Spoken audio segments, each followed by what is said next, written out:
Welcome. We're talking about Fleetwood Mac this week. I've been wanting to do this for a while, and I think we're going to have some fun. They've definitely had a resurgence with Gen Z and Millennial. This is Arthur. But we need to talk about the drama in the band. And we'll also talk about some of the music. Obviously, I can't analyze every song, but we'll go through a few. Of course, as always, I am not the first, nor will I be the last to talk about them. I also can't guarantee that I'm going to get everything right or that I won't miss a detail. I get all of my information from the internet and sources that I find online, which rumors and misinformation can happen. So I'll list all my sources at the end of this, but if you want to correct me or add information, feel free to comment. If you want to tag creators that you would like to do this series or that have already talked about them, feel free. Birth chart time, and we're just doing birth charts for the 1974 band. They're the main focus of the series, of course. Mick Fleetwood is a Cancer Sun, a Virgo Moon, a Cancer Mercury, a Gemini Venus, and a Taurus Mars. John McVie is a Sag Sun. He's also a Virgo Moon, like Mick. He is a Sag Mercury, a Scorpio Venus, and a Leo Mars. Christine McVie shares multiple placements with Mick. She's a Cancer Sun, a Scorpio Moon, a Cancer Mercury, a Virgo Venus, and a Taurus Mars. So Sun, Mercury, and Mars all shared with Mick. Lindsey Buckingham is a Libra Sun, an Aquarius Moon, a Leo Rising, a Libra Mercury, a Scorpio Venus, and a Leo Mars. And Miss Stevie Nicks is a Gemini Sun, a Capricorn Moon, an Aries Rising, a Gemini Mercury, a Cancer Venus, and a Virgo Mars. So we're in London for this first part, and the first part is not going to be as detailed as we will get later on. A lot of this information on the early band is from fleetwoodmac.net. So helpful. Love them.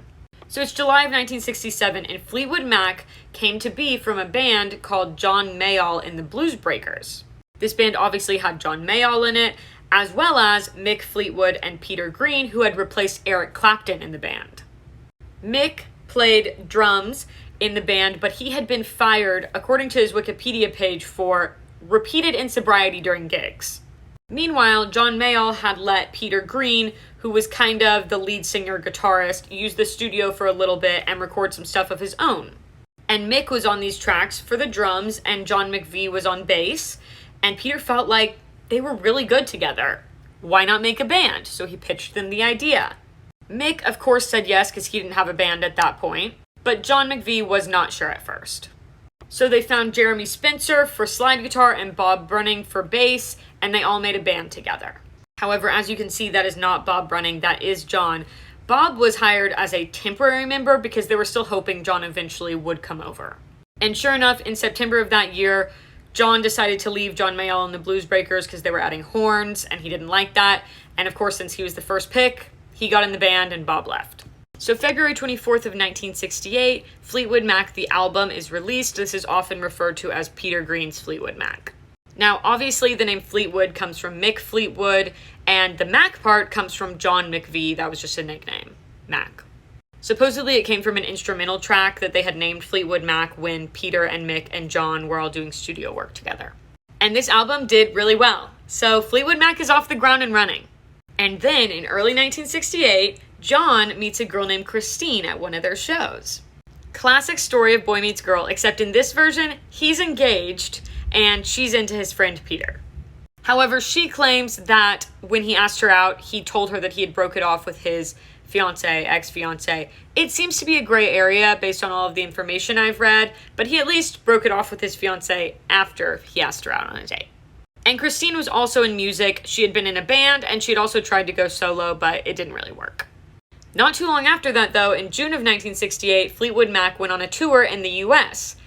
Not ideal if you're Christine and you live in the UK. And she did say that at this point, she was already super falling for him. Luckily, she also had music to keep her busy, and she went to Germany with the band at that point. And she also found a person to keep her busy, a crazy German DJ that ended up proposing to her in the couple months that she was there. She said no. For what reason, I don't personally know, but I'm guessing one of them is that they'd only been touring for like 2 months max, so... And she was into John, too, so... Anyways, she then wrote John a long letter explaining her feelings for him. Because remember, this is 1968, there's no email. If there's phone calls, I don't think they have them long distance, or even if they do, they're pricey as hell. Plus, where's the romance in a phone call, okay? A love note is way more impactful. And John got that message loud and clear, and they got back from tour in August, and immediately John proposed to Christine, which she said yes to. At that point, she decided to quit her music career and transition to a role as housewife. But as part of being his wife, she also had to help out her husband when he needed it in the studio. So sometimes she'd lend them a hand, do a little this, do a little that.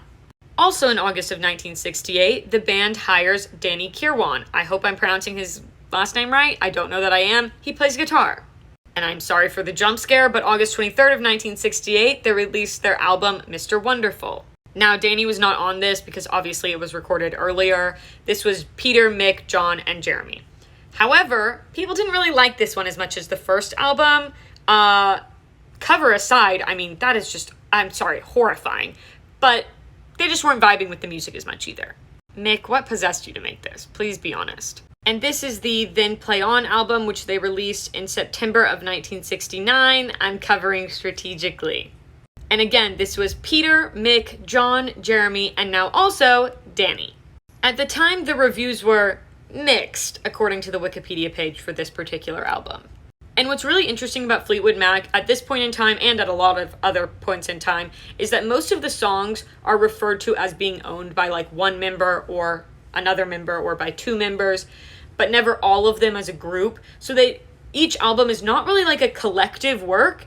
It's more like a collaboration between a bunch of individual artists almost. And in September 26th of 1969, they released their single, Oh Well. However, unfortunately, at this point, Peter had decided that he wanted to quit the band. Supposedly, he was taking a lot of lemon sugar drops, initials, at this time, and was also feeling a lot of guilt about their commercial success. Clearly, his mind was being just opened by the lemon sugar drops. It was even reported that he had suggested they give all the profits from their music to charities. So, yeah, the fame and fortune was eating away at this man. Their manager did end up convincing him to stay, but he wasn't doing well, clearly. Because duh, if you're thinking about giving all your money to charities and helping people, you're clearly not doing well.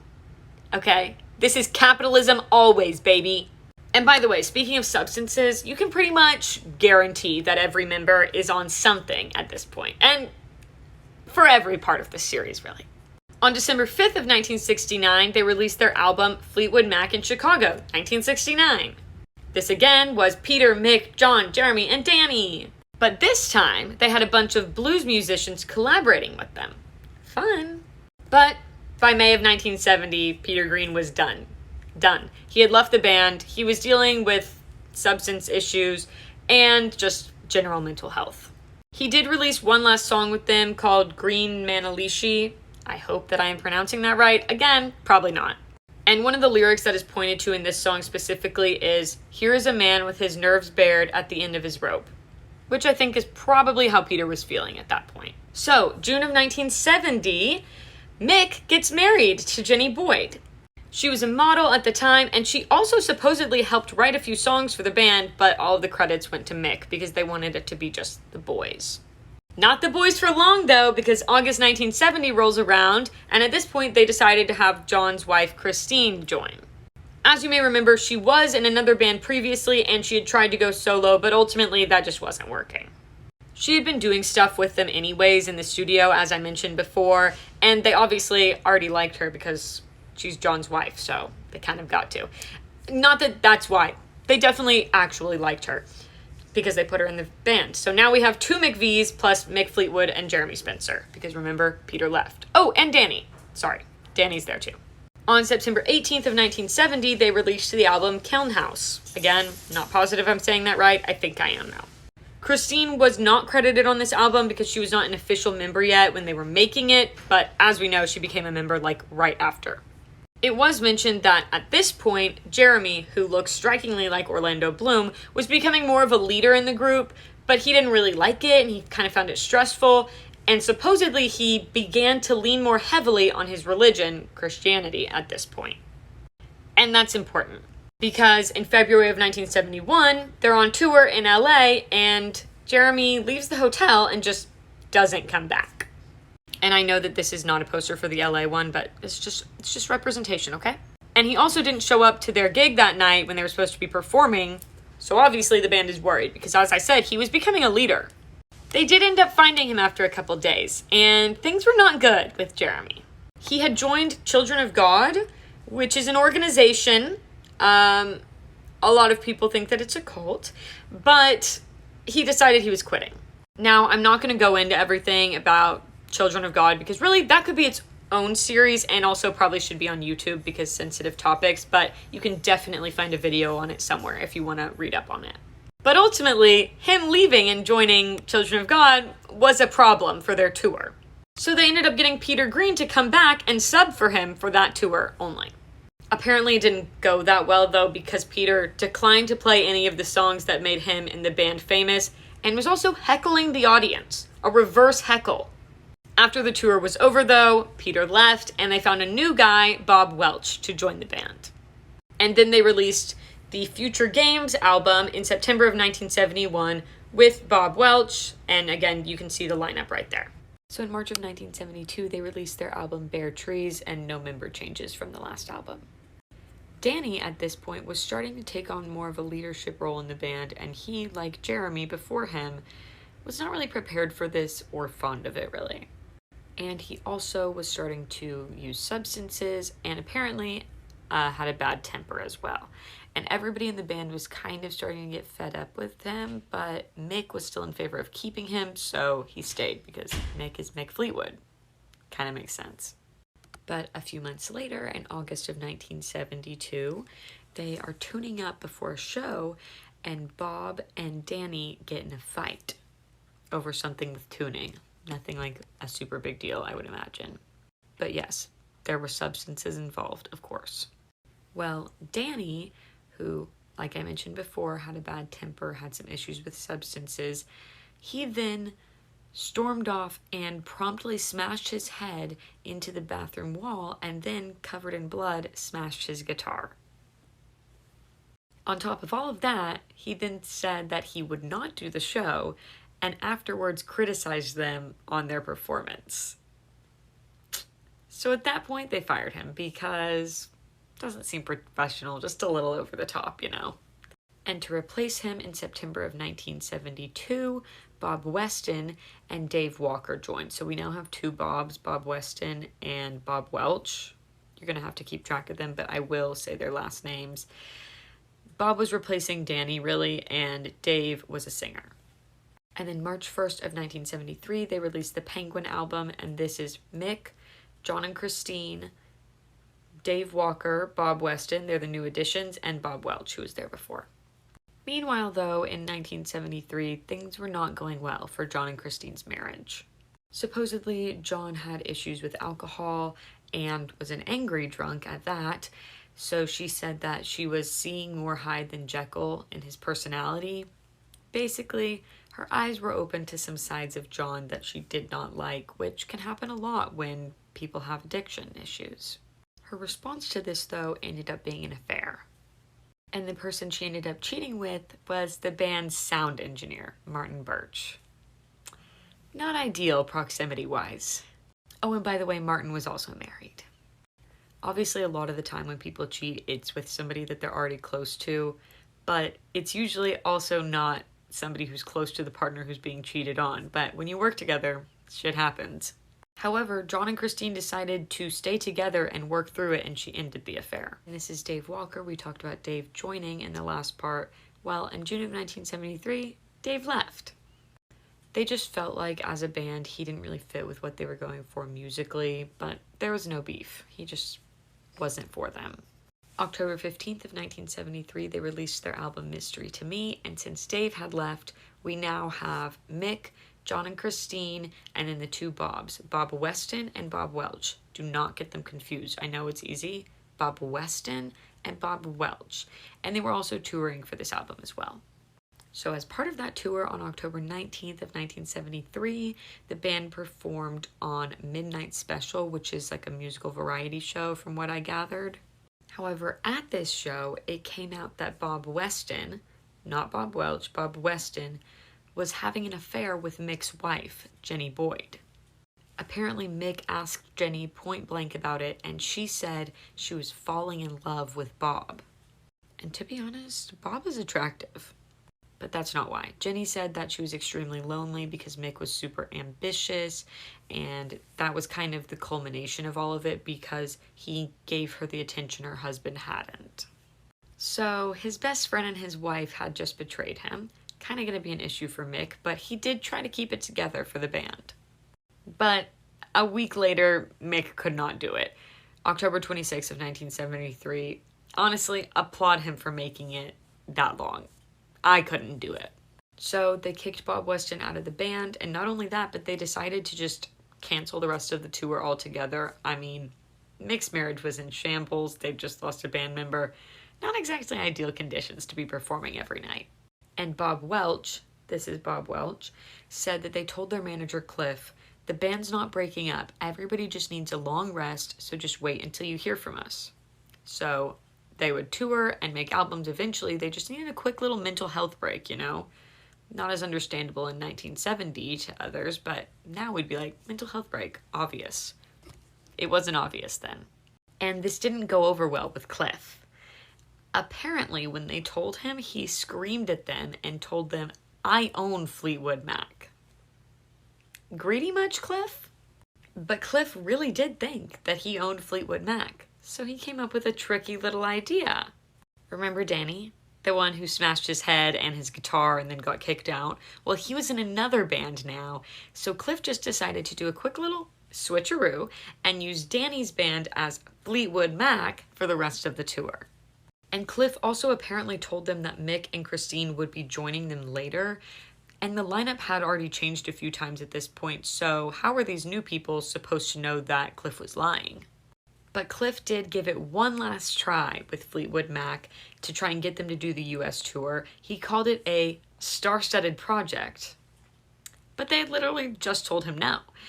And they couldn't keep going, and these dates were just 2 months away, so they literally would immediately be starting rehearsals, so they once again said no.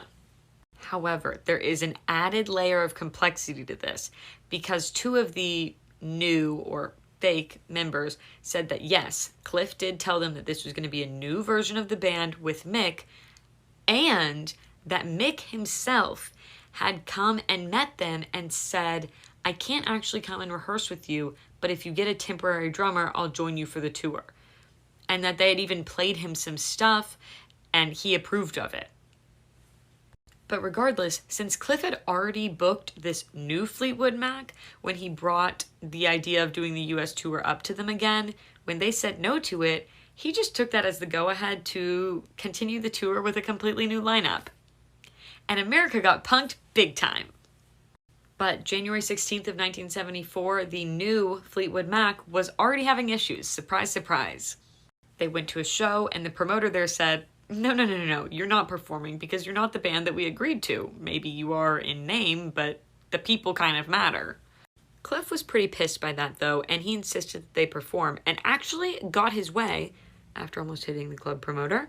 So they did perform, but it didn't go that much better on stage, no. The promoter actually did say that they were pretty good, and he doesn't think that many people noticed because substances.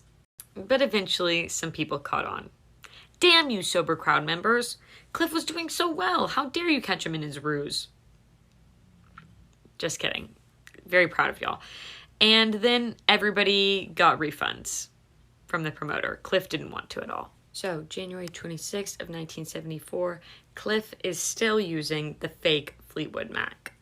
Although this is the real Fleetwood Mac in the background. I just only have one picture of the fake Fleetwood Mac. And Cliff was supposedly claiming that he's always been the leader of the band. Where is your name in the title, Cliff? He also told people that Mick had actually come to the US, but had gone back for family troubles. Now, who knows if that's true or not, because Cliff clearly has no problem fibbing, but on the other hand, multiple people said that Mick claimed that he was actually planning to go on this tour with them. Anyways, on the night of January 26th, one of the guys loses his voice on stage. I'm guessing that Cliff could probably find his voice in the hands of our good friend, Karma. I will say, though, that one of the websites that talked about this said that the singer's voice didn't seem damaged at all the night before. and he was one of the ones that met with Mick. So I guess what I'm trying to do here is throw out the theory that maybe he kind of faked it because he realized that Cliff was full of bullshit and didn't want to keep going. Safe to say, though, that at this point, everybody knew, and the American media knew. And y'all know how that is. That shit spreads like wildfire. It was also at this point that Mick, John and Christine, and Bob Welch figured out what had been going on. Do we think that they took well to this? No, we don't, and we are correct. Mick described it as the last thing we needed, the most preposterous thing we'd ever heard, and the greatest betrayal. Sums it up well, I think. So they were upset, and they decided to sue Cliff's ass. But Cliff was not prepared to give up, and he sued them right back because he owned the band's name and had copyright on the band's previous materials, reasoning out that he had the right on who could play those songs live. Legally, I can definitely see why Cliff felt that he had the right to do that, but just because you have the right to do it doesn't mean that you should. And honestly, just a horrible PR move all around. Like, did you think that that would go well? No. I mean, there's so many other ways to turn, and you chose that one? Please. Cliff. Some common sense here. 1974, and the band decided to relocate to America. But why? For one, their albums did a lot better in the US, and they had a lot more tour dates in the US usually, and then on top of all of that, their lawsuit with Cliff was in the US, so it made more sense to be present for it. But they felt very stuck at this point because there wasn't really much that they could do with all of this legal stuff going on with their management. Like, they couldn't really make music. The one thing they could do, though, was create their own management company so that they could get the hell away from Cliff. And so they did do that. Mick and Bob Welch decided to start CD Management together, which managed the band from then on. And they did get a victory in July of 1974. A ruling in the UK held that Cliff couldn't use the Fleetwood Mac name until all of this legal stuff was figured out, so no more fake tours at the very least. Plus, the real Fleetwood Mac was told that they could still write and record music, they just couldn't do any tours. So, of course, they got straight to work on a new album. And they released that album September 13th of 1974, not that long after, and it was the Heroes Are Hard to Find album. And they did this by singing with an American label and then getting permission to release it, even though the stuff with Cliff was still happening. Another jump scare from our friend Mick. Why are you looking like that, Mick? Why do you have such crazed eyes? But as you can see, since Bob Weston left on this album, we have John and Christine, Mick, and Bob Welch. Bob Weston was gone from this album, but he was not gone from Jenny Boyd's life. I do think at this point, though, that Mick and Jenny were separated, but honestly, it's a lot of gray areas. There's a lot of gray areas in this series. Just how we like them, am I right? Kind of. I mean, it's the intrigue. Back to the legal issues, though. Cliff decided to sue them yet again, this time in the UK. And this one was claiming that the publishing contract Bob Welch and Christine had signed with him in 1971 gave him ownership of their work, but did not require him to distribute the work. And he was working tricky with that one because he knew damn well who the writers were. He knew that Bob and Christine had written every single song on that album, so therefore he had rights to decide whether that album went out or not. And Cliff did win that case, so the album was not released in the UK, although it was already out in the US. Cliff really thought he had them there. October of 1974, Bob and Christine teamed up with their UK label to appeal the decision.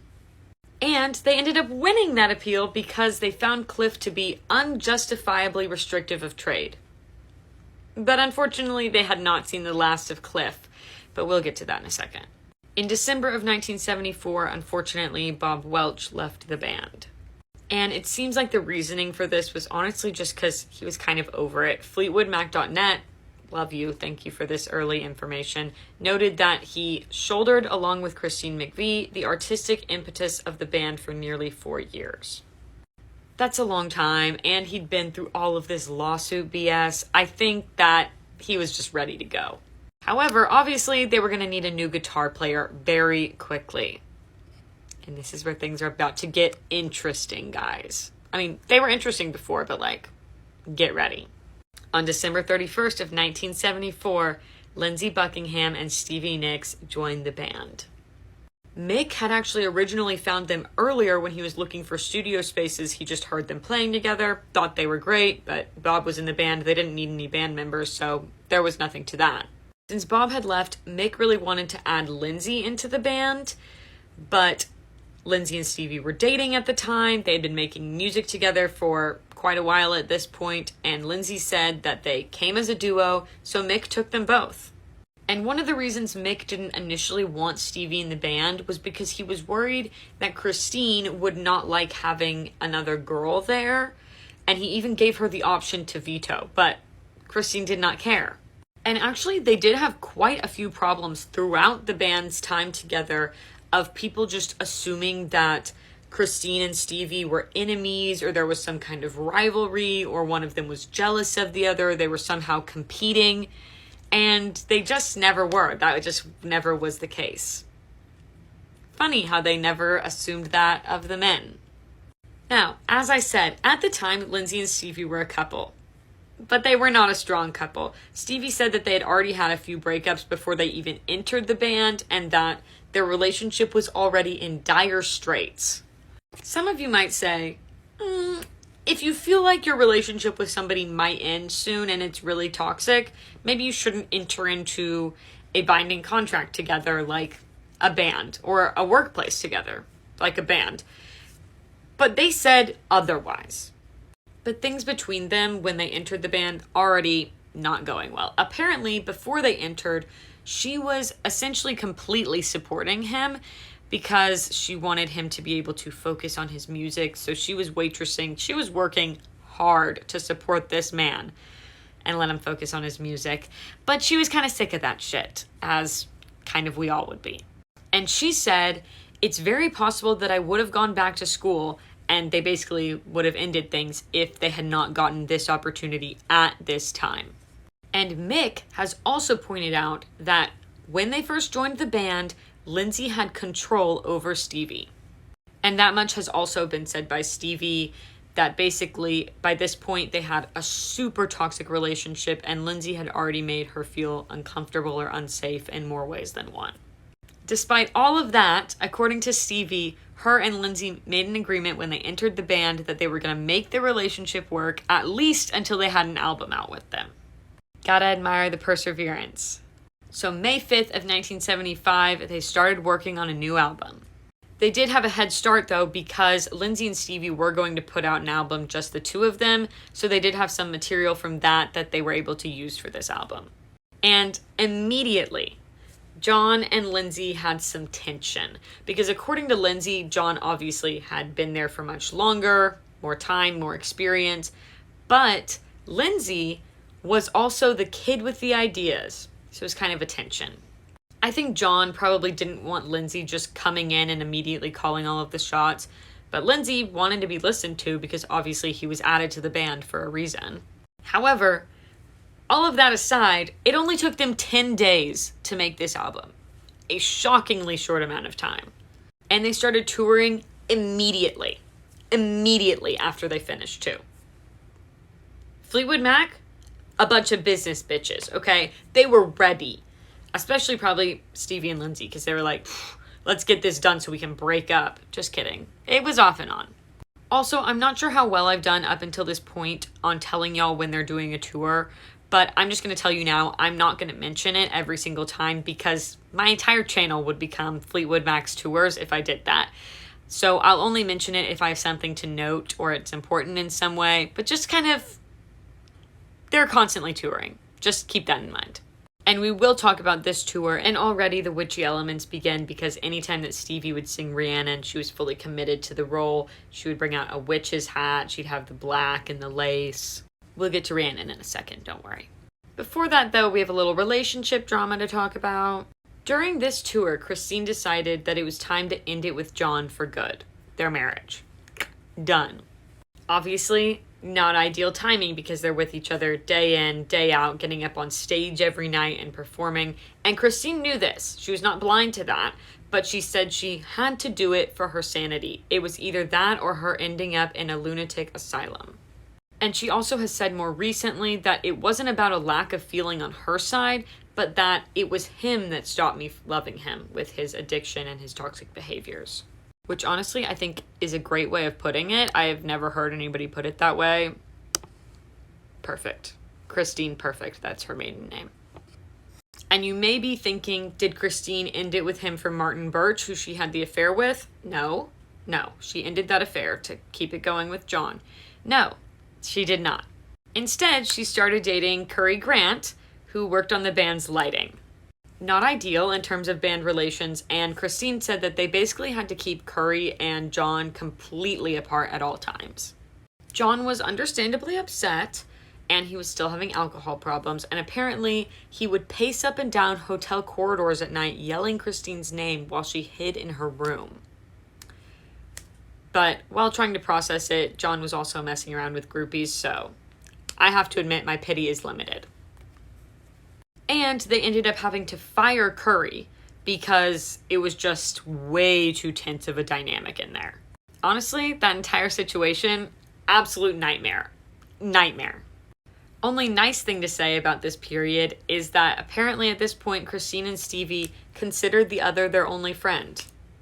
I mean, you've got to love female friendship. Can we get a round of applause for female friendship? July 11th of 1975, the album they created, Fleetwood Mac, is released. As you can see, this is John and this is Mick in the picture, the album cover. And yes, this is the second self-titled album that they have, which is why people call the first one Peter Green's Fleetwood Mac, and this one they call the White Album. And this is probably one of the albums that you would recognize from Fleetwood Mac if you haven't listened to them a bunch. Rhiannon and Landslide were on this album, which were immensely popular then, now, always. But they also had Say You Love Me and Over My Head, which were very popular. And this album was, again, Mick, John, Christine, Lindsey, and Stevie, which are the main people we're talking about in this series. So the first song we're going to talk about on this album is Rhiannon. Stevie wrote this song. Stevie has said that Rhiannon is a Welsh witch. She's actually a goddess. It's from a book. And that as the subject of the song, plus her witch outfit that she would wear on stage when she did it, plus her normal clothing choices, which was mostly black and shawls and all of this stuff, led to a modern-day witch hunt, essentially.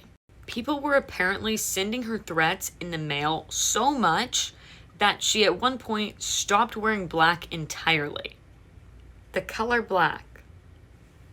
And she herself has said that she is not a witch and that this is the only time she has written about a witch. But many people consider her a witch icon, honestly. However, on the topic of modern day witch hunts, if you're at all interested in this, I have a fantastic book recommendation. It's called Witches, derogatory term for women that starts with an S, feminists, and it is a really good book if you want to learn about the way that we still have modern day witch hunts all the time. Gold Dust Woman, which is also on the White Album, is a song about nose candy. Stevie said it was about how we all love the ritual of it. The little bottle, the diamond-studded spoons, the fabulous velvet bags. For me, it fit right into the incense and candles and that stuff. And I really imagined that it could overtake everything. Never thinking in a million years that it would overtake me. A very romanticized look at sniffle snacks, as Mila Tequila calls them. And as you can see by the end of her statement, they're not fabulous. It's not fabulous to do that. It's actually wildly expensive, and it will overtake your entire life and all the things that you truly value. And it's really bad for your health as well. You'll see that through the rest of this story. Also in 1975, a new band called Stretch releases a song called Why Did You Do It?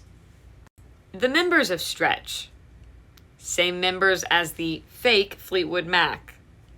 Yeah. And I will give you one guess on who the manager of Stretch was. It was Cliff. It was. So one thing to know is that Cliff, not a quitter, okay? This man may be many things. He is not a quitter. He created this whole band, Stretch, with the former fake Fleetwood Mac, and they put out a single called Why Did You Do It? Here are some lyrics to the song. I wonder were you pushed or were you led? Why did you do it? It was no accident. You planned it. Why did you do it? The only one who knows the truth, man, it's him, me, and you. This was seen, I would say accurately, as a song directed at Mick, although they claimed it wasn't. Mick himself called it a direct attack on me for not showing up for the bogus tour, which I'd never promised to do in the first place. If you recall, Mick allegedly met with them before the tour and said that he would be going on the tour with them. He just needed a little bit of time. But he claims that that never happened. From August of 1975 to October of 1975, Fleetwood Mac toured with Loggins and Messina. I love Loggins and Messina. I love Kenny Loggins. And Stevie had a friend named Sarah, and her husband Jim was actually the manager for Kenny Loggins. But the rumors were that Stevie and Jim, her friend Sarah's husband, were hooking up behind the scenes while they were touring. At this point, it's early 1976, and I feel that it's high time for a Lindsey and Stevie check-in, even though we just talked about potentially her cheating on him. It was a rumor, never confirmed. Lindsey and Stevie, their relationship was not any better than when they started in the band. If anything, it was worse. Very rocky relationship, some on and off, possibly some infidelity. Did they let that stop them? No. I fit right in. Wait, hold on. Let me make myself look serious. Anyways, March of 1976, they start working on their next album. Where other bands would have said, all of our relationships are dissolving, maybe so should this business endeavor, Fleetwood Mac said, that shit's for quitters. Although they did all consider it at some point. And honestly, that point in and of itself, that they refused to stop even though they had interpersonal issues, is something that is going to stay with this story and become kind of important later on, at least to Lindsey. At first, they all had a house together that they were going to share for the duration of the recording. But from the very first night, it was a no from Stevie. Stevie said, that house was like the riot house. There were girls everywhere and everybody was completely drunk the whole time. Me and Christine decided we couldn't be there. The next day, we moved out and got 2 matching apartments next to each other. Probably a good decision on their part, but it did not stop the issues entirely. Aside from interpersonal relationships, they had a ton of trouble creating this album because at one point, they lost all of their material because of a recording problem, and they had to start from scratch. But there were also all kinds of tense situations while they were making the album as well. And part of how they were dealing with all of that was, once again, nose candy. That little velvet bag was on hand at all times in the studio, apparently. Not a healthy coping mechanism. Unfortunately, substances usually do not make interpersonal relationships better. In fact, kind of the opposite, which is what happened. John and Christine were no contact at this point. Not ideal for group work, obviously, but better than others. Lindsey and Stevie were apparently having vicious fights, and Lindsey was also not on good terms with John.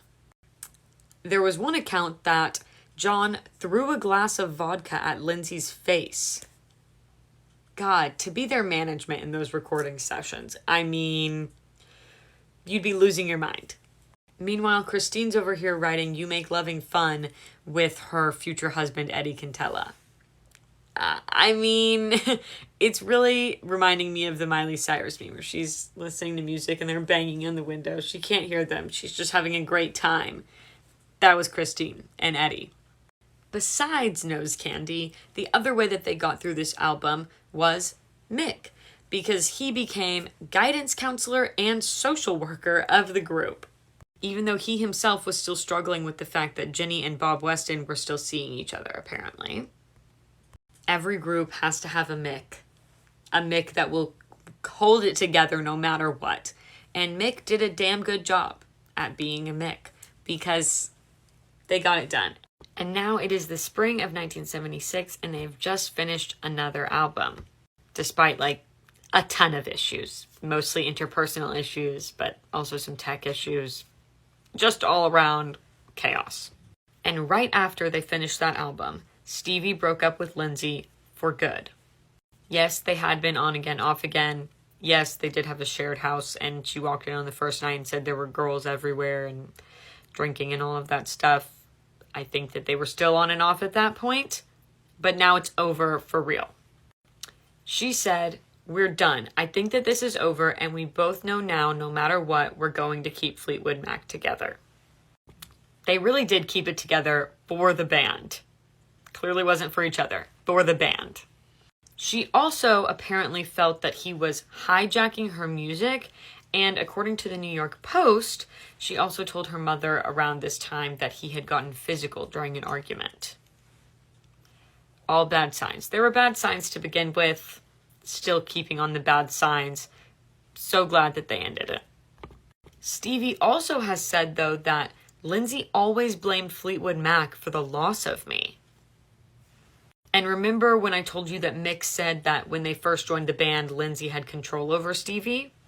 Well, he also said, and very slowly he began to lose control, and he really didn't like it.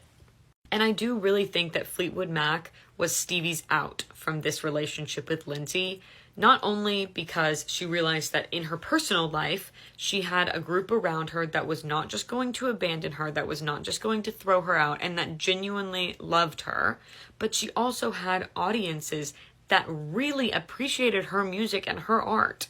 So no matter what happened, her career and life would not be ruined just because she was no longer tethered to Lindsey, which I think is kind of how she felt before they entered the band, and probably why she was so insistent that they stay together until they at least had an album out. I think she wanted to feel secure in her footing in something else before she let go of what I think she had convinced herself, and maybe he had also convinced her, was her lifeline to success and happiness, him. So Stevie and Lindsey broke up. However, they still had a tour to do. And in a lot of these tours, there were parts of the show where they were supposed to be acting romantic with each other. Very uncomfortable when you literally just broke up, and it was super toxic. And Stevie was not into this at all. She absolutely hated it. But April of 1976, they were already doing shows again. And I told y'all, I swear, they never stopped touring. Never. But anyways, at this point, both Stevie and Christine said that even if they did have boyfriends, they absolutely would not bring them on tour under any circumstances. And Stevie did say that they almost always had boyfriends. I mean, come on. They're beautiful and famous and talented. They're everything. But basically, they knew that any boyfriend they did bring would be bullied, so it's probably for the best. Plus, so much awkward tension makes their job even harder. There's already awkward tension, just add another person to that. Not a good idea. Another thing that happened in 1976, just to add to all of the relationships crumbling, Mick and Jenny got divorced. Jenny, for her part, said that she felt so guilty for the affair that she had with Bob Weston and that it was super hard for her to get past. Obviously also hard for Mick to get past that. But she did end up breaking it off with Bob and starting to see Mick again. Yes, I just told you that they got divorced. And then they started dating each other again. Yep. Some of you may not have been expecting all of these complicated twists and turns. Here they are. I know. In December of 1976, they released Go Your Own Way. Along with it, Silver Springs. And these are both breakup songs. Of course, we are doing analysis. Duh. Let's start with Go Your Own Way. So, Lindsey wrote this one. Obviously, it's to Stevie. The gist of the song is, you can go your own way. You can call it another lonely day. You know, be without me. Be lonely. Whatever. But Stevie said there was one particular line that just creamed her frickin' corn. And that line was, packing up, shacking up's all you want to do. And she said, he knew it wasn't true. It was just an angry thing he said. Every time those words would come out on stage, I wanted to go over and him. He knew it, so he really pushed my buttons through that. I really had to censor myself there. But she wanted to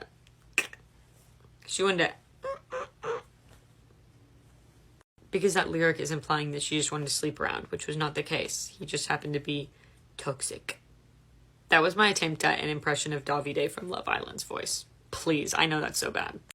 And now we are talking about the B-side of the Go Your Own Way single, Silver Springs. And this one was written by Stevie. Obviously, it's about Lindsey. We all know that.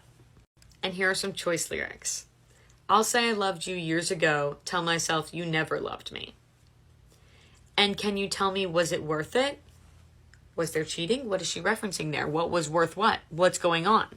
And then the iconic lyrics that have been circulating this platform in particular, or at least on my side they have. I'll follow you down till the sound of my voice will haunt you. You'll never get away from the sound of the woman that loves you. And a lot of people have been saying that this is essentially a spell in a song.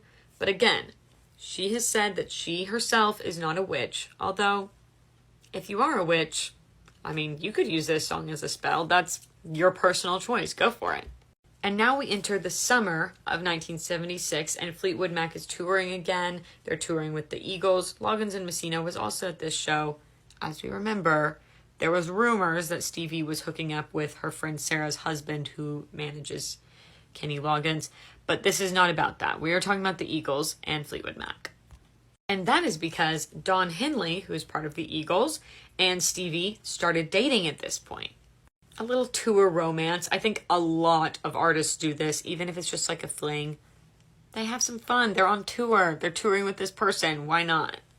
Plus, good PR. Although I don't know what the PR was like in the 70s, but it's good PR. And Don over here, he's a little romancer. I mean, he's an artist. He loved romance. He was always doing little things for Stevie, or big things for Stevie. And guess who was watching from the sidelines? Lindsey. He was very jealous. I mean, he's her ex, so how can he not be? Also, she's Stevie next, so how can he not be?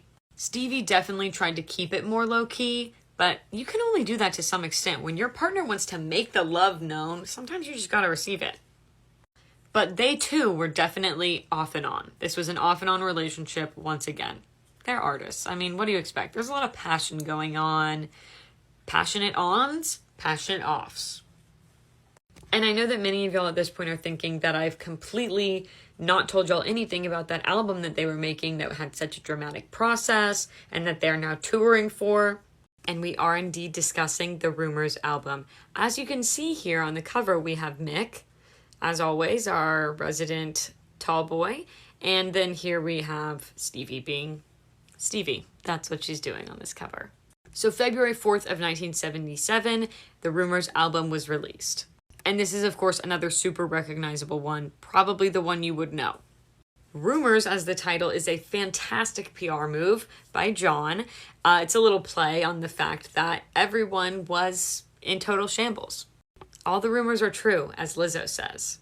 And the rumors that they were going to break up, their whole band, they were not an exception, okay, to that rule. They did consider it, as I said in the previous part. They considered breaking up the band, but they're not quitters, okay? So they were keeping it together. But all of them have agreed on this, and Lindsey said it best, the built-in drama cannot be underplayed as a springboard to that album's success. And I think that that is both in PR, because people were hearing about all of the drama between each member and all of their things going on, and maybe the band will break up because all this stuff is happening. Plus, all of that interpersonal drama made for amazing songs. The passion, the emotion, everything was right. But also everything was wrong. When we talk about the lyrics, though, we can just leave John right out of it, as he is left out of this picture, because he didn't write any of the songs. The rest of them, though, I think it's safe to say that they were venting hard, which honestly I love. I mean, who doesn't love that kind of music? It's the kind of music that we can all relate to. So, can I get a Taylor Swift reference? Really though, if you don't like Taylor Swift because she airs her dirty laundry in her songs, don't play the Rumors album in my presence, because I will point out the hypocrisy. I will. And to my best friend who doesn't like Taylor Swift, if you're watching this, I'm not referring to you. I know your reasoning because we've discussed this ad nauseum. And I love you, even though we can't belt Taylor Swift together, which is, it's hard. So I must really love you. Anyways, this album has a ton of famous songs. The Chain, Dreams, Never Going Back Again. This one has most of their hits. It also has Go Your Own Way on it because most albums have the previously released singles. But it does not have Silver Springs. Supposedly, there was just not enough room on the disc for Stevie's song. Do you think that Stevie took that well? No. Stevie was bitter, and me too. However, there was a song on there called I Don't Want to Know, which was one of Lindsey and Stevie's duets, one that Lindsey started working on without Stevie knowing. A lot of bitterness over here from Miss Stevie, I'm sure. I wouldn't blame her. But let's just get into some of the songs, shall we? So first we're going to talk about Secondhand News. This one is from Lindsey going out to Stevie. The gist of this song is basically that he is secondhand news. She's replacing him, but he's honestly just let go of it because he's so beaten down from the relationship. So will she just leave him be? I ain't going to miss you when you go. A stinging line from Lindsey right there. Never Going Back Again, another one from Lindsey to Stevie. Do I even need to tell you the lyrics? The title says it all. Never Going Back Again. Now we have Dreams, which is from Stevie to Lindsey. This starts with Lindsey wanting his freedom, and basically what she's saying is, go right ahead because you're going to miss me. You're going to miss me. The sound of your loneliness, remembering what you had and what you lost. Another iconic line in this song, thunder only happens when it's raining. Players only love you when they're playing. Classic. We also have I Don't Want to Know, which, as I previously mentioned, Lindsey started working on without Stevie knowing, but Stevie was the one who wrote it, so it is from Stevie to Lindsey. I don't want to stand between you and love, honey, I just want you to feel fine. And another line, the truth has been told, now you tell me that I'm crazy. It's nothing that I didn't know. Good one, Stevie. We also have Don't Stop, which is written by Christine to John, and it's meant to be uplifting. Basically, the whole point is it gets better, keep moving forward, tomorrow's going to be a new day, you can do it. And the song Oh Daddy, which was written by Christine, but the lyrics are about Mick and Jenny's divorce and their kids. I'll just give you one lyric. You know you make me cry, how can you love me, I don't understand why. Sad. And lastly, we have The Chain, which is written by all of them, actually, which is very rare. Damn your love, damn your lies. And we also get, and if you don't love me now, you will never love me again. I can still hear you saying you would never break the chain. And they claim this song was about all of them and the tangled web they'd woven. And this is one of the only songs that they all have writing credits for. So, another thing that happened in 1977 was that Mick and Jenny got married again. I'm not sure that they were ever apart, really, but they technically got divorced, so they got married again. And February 24th of 1977, they began their tour for Rumors. Do you know how quickly I would have snatched up a ticket for that had I been alive? The drama, the music. It's a full production. It's a full show on all levels. And by the way, Stevie was apparently riding the slopes more than ever before, if you know what I mean. Sniffle snacks. But let's just add in another complication.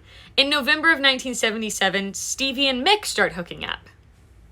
Did I mention that Mick was divorced? Oh, yeah, that's because he wasn't. He married Jenny in 1977, and they were still married, although she did cheat on him with Bob, so I'm not sure that either of them really has the high ground in this situation. But he was married. And by the way, Stevie was still on and off with Don Henley. Maybe they were in an off phase at this point, but they hooked up for quite a while, so either way, seems maybe like not the coolest move. Stevie says that what happened was that they ended up being the last two people at the party, so guess what? It's not hard to figure out what happened. And she wholeheartedly believes to this day that it never would have happened had they not been so messed up due to alcohol and nose candy. And possibly other stuff, but for sure alcohol and nose candy. Mick did tell Lindsey, and apparently when he did, Lindsey said, "Nice of you to tell me. I appreciate it. I'm going to guess that the tone was more important than the words on that one, because I am guessing that the tone that I just said it in was not the tone that he said it in. Mick says, though, that he fell in love with her and it was chaotic. It was a crazy love affair. And Stevie called him one of her great, great loves, even though she claims that it never would have happened if not for substances. When it was on, it was on. It was passion. Jenny was obviously upset, as you can probably imagine, and she said that for years she didn't talk to Stevie. And a little bonus drama sprinkled in there. Christine dumped Curry Grant, their lighting director, who it already had been kind of a weird situation with him there and her ex-husband in the band. But she broke up with him, and then she started dating Dennis Wilson from the Beach Boys. And they actually dated for several years. And here's a picture of Stevie and Mick. As I told you in the last part, they were hooking up. This is really unrelated, though, but Mick always makes me laugh, and I've realized it's because he does look vaguely like my boyfriend when he was younger. Anyways, also in 1977, Christine talks about her divorce with John. And she said, "There's no doubt about the fact that he hasn't really been a happy man since I left him. Sure, I could make him happy tomorrow and say, 'Yeah, John, I'll come back to you.' Then I would be miserable. I'm not that unselfish." Which, definitely fair, definitely accurate. John himself has made comments about it that were very similar. He was heartbroken. There's no two ways around it. And then towards the end of 1977, or maybe early 1978, I don't have an exact date for it, but Mick and Jenny got divorced. I know you're not shocked. Jenny had been going back and forth on the idea, leaving and coming back, and with the kids too, which, I mean, it's got to be a lot on her and them in general. And obviously the cheating with Bob Weston on her part was an issue, but they did stay together for quite a while afterwards. And she has said that they both kept hoping that it would work. There was this thing where we just couldn't let go of each other, but it was so difficult to live together. Stevie and Mick were still hooking up at this point, and Mick said that it went on for several years, but according to Stevie, she knew it couldn't possibly work out because of all the chaos it caused, and she also described it as a rocky relationship. I don't think that they were ever seriously, emotionally, romantically involved, but maybe they were. I don't know. But I feel like, I don't know how to describe what I feel like the vibe was, but more of like a friendship love and a sexual attraction rather than a romantic love. Something positive though, April 19th of 1978, John got married to Julianne Rubens. And they are still married to this day. So that's one sound relationship that came out of the band, even though she wasn't in the band, but you know what I'm saying. So I guess let's talk about Christine and Dennis for a second as well. She said that the relationship awakened things in her she'd been scared to experience and made her feel the extremes of every emotion. And as with all of these relationships, substances were heavily involved. Dennis had issues with alcohol, and Christine was part of Fleetwood Mac, so you guessed it, she was into nose candy, and he actually got into it a little bit at this time as well. But let's be honest, addiction never makes anything easier, ever. But they did love each other. And Christine described him as charismatic, great looking, yes, very charming, very cute, and as having a very, very hurt soul, but big, and that he really was just magnetic. And here we have another jump scare from Mick.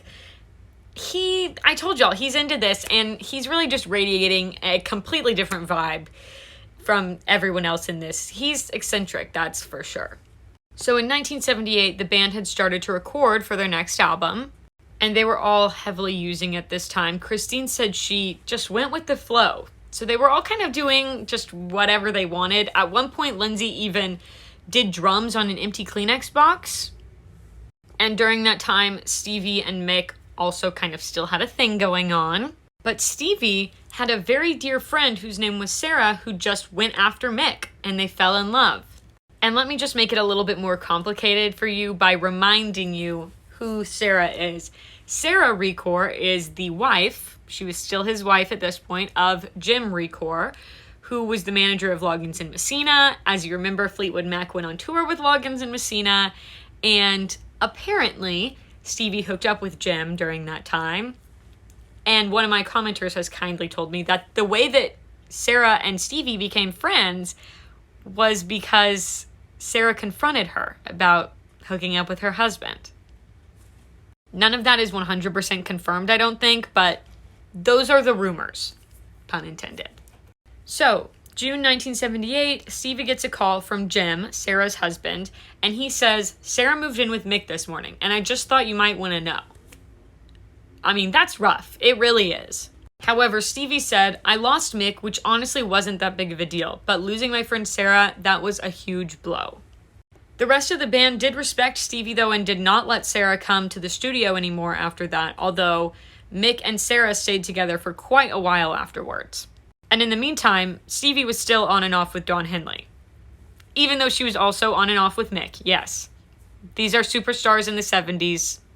There are no rules. Now, in the next year, 1979, at some point, Stevie actually got pregnant with Don Henley's child. She decided to end the pregnancy, although she did say that if she had had a girl, she would have named it Sarah, which is interesting considering all of the betrayal from her friend Sarah, but that was her choice. She said that she was just focused on her career and that her mission maybe wasn't to be a mom and a wife. Maybe her particular mission was to write songs to make moms and wives feel better. And I know that having the right to choose is kind of a hot topic issue right now.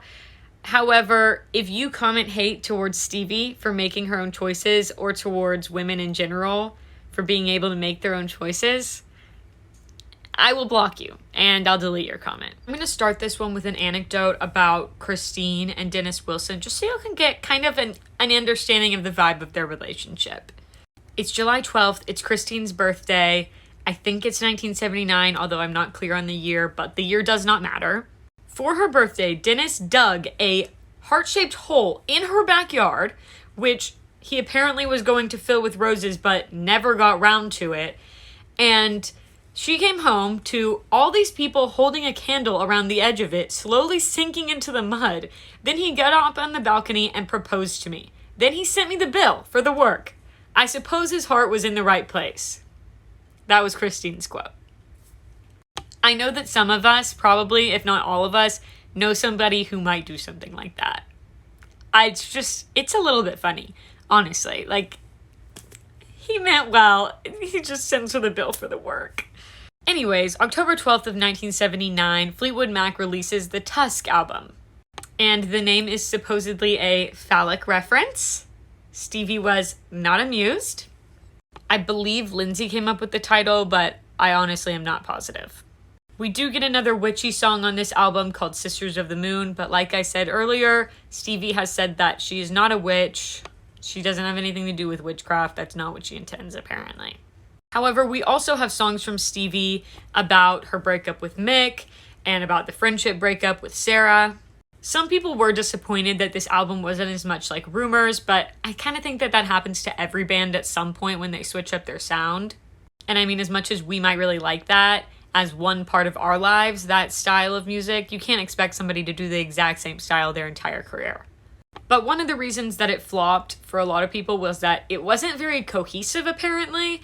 Uncut described it as radio-friendly pop songs, but then also Lindsey apparently wanted to do experimental and non-commercial pieces and was very insistent on that, so the album just had both. And that is one of the difficulties with having a band where everybody is contributing their own vibes and aesthetics and lyrics and everything like that. Sometimes it just doesn't mesh well. And if you thought, after all of this series that you've watched, that any one of them was going to back down, you haven't been listening hard enough. And like I said, Lindsey was the one who wanted to do the experimental and the non-commercial music, which then turned into Mick blaming him for the album flopping, apparently.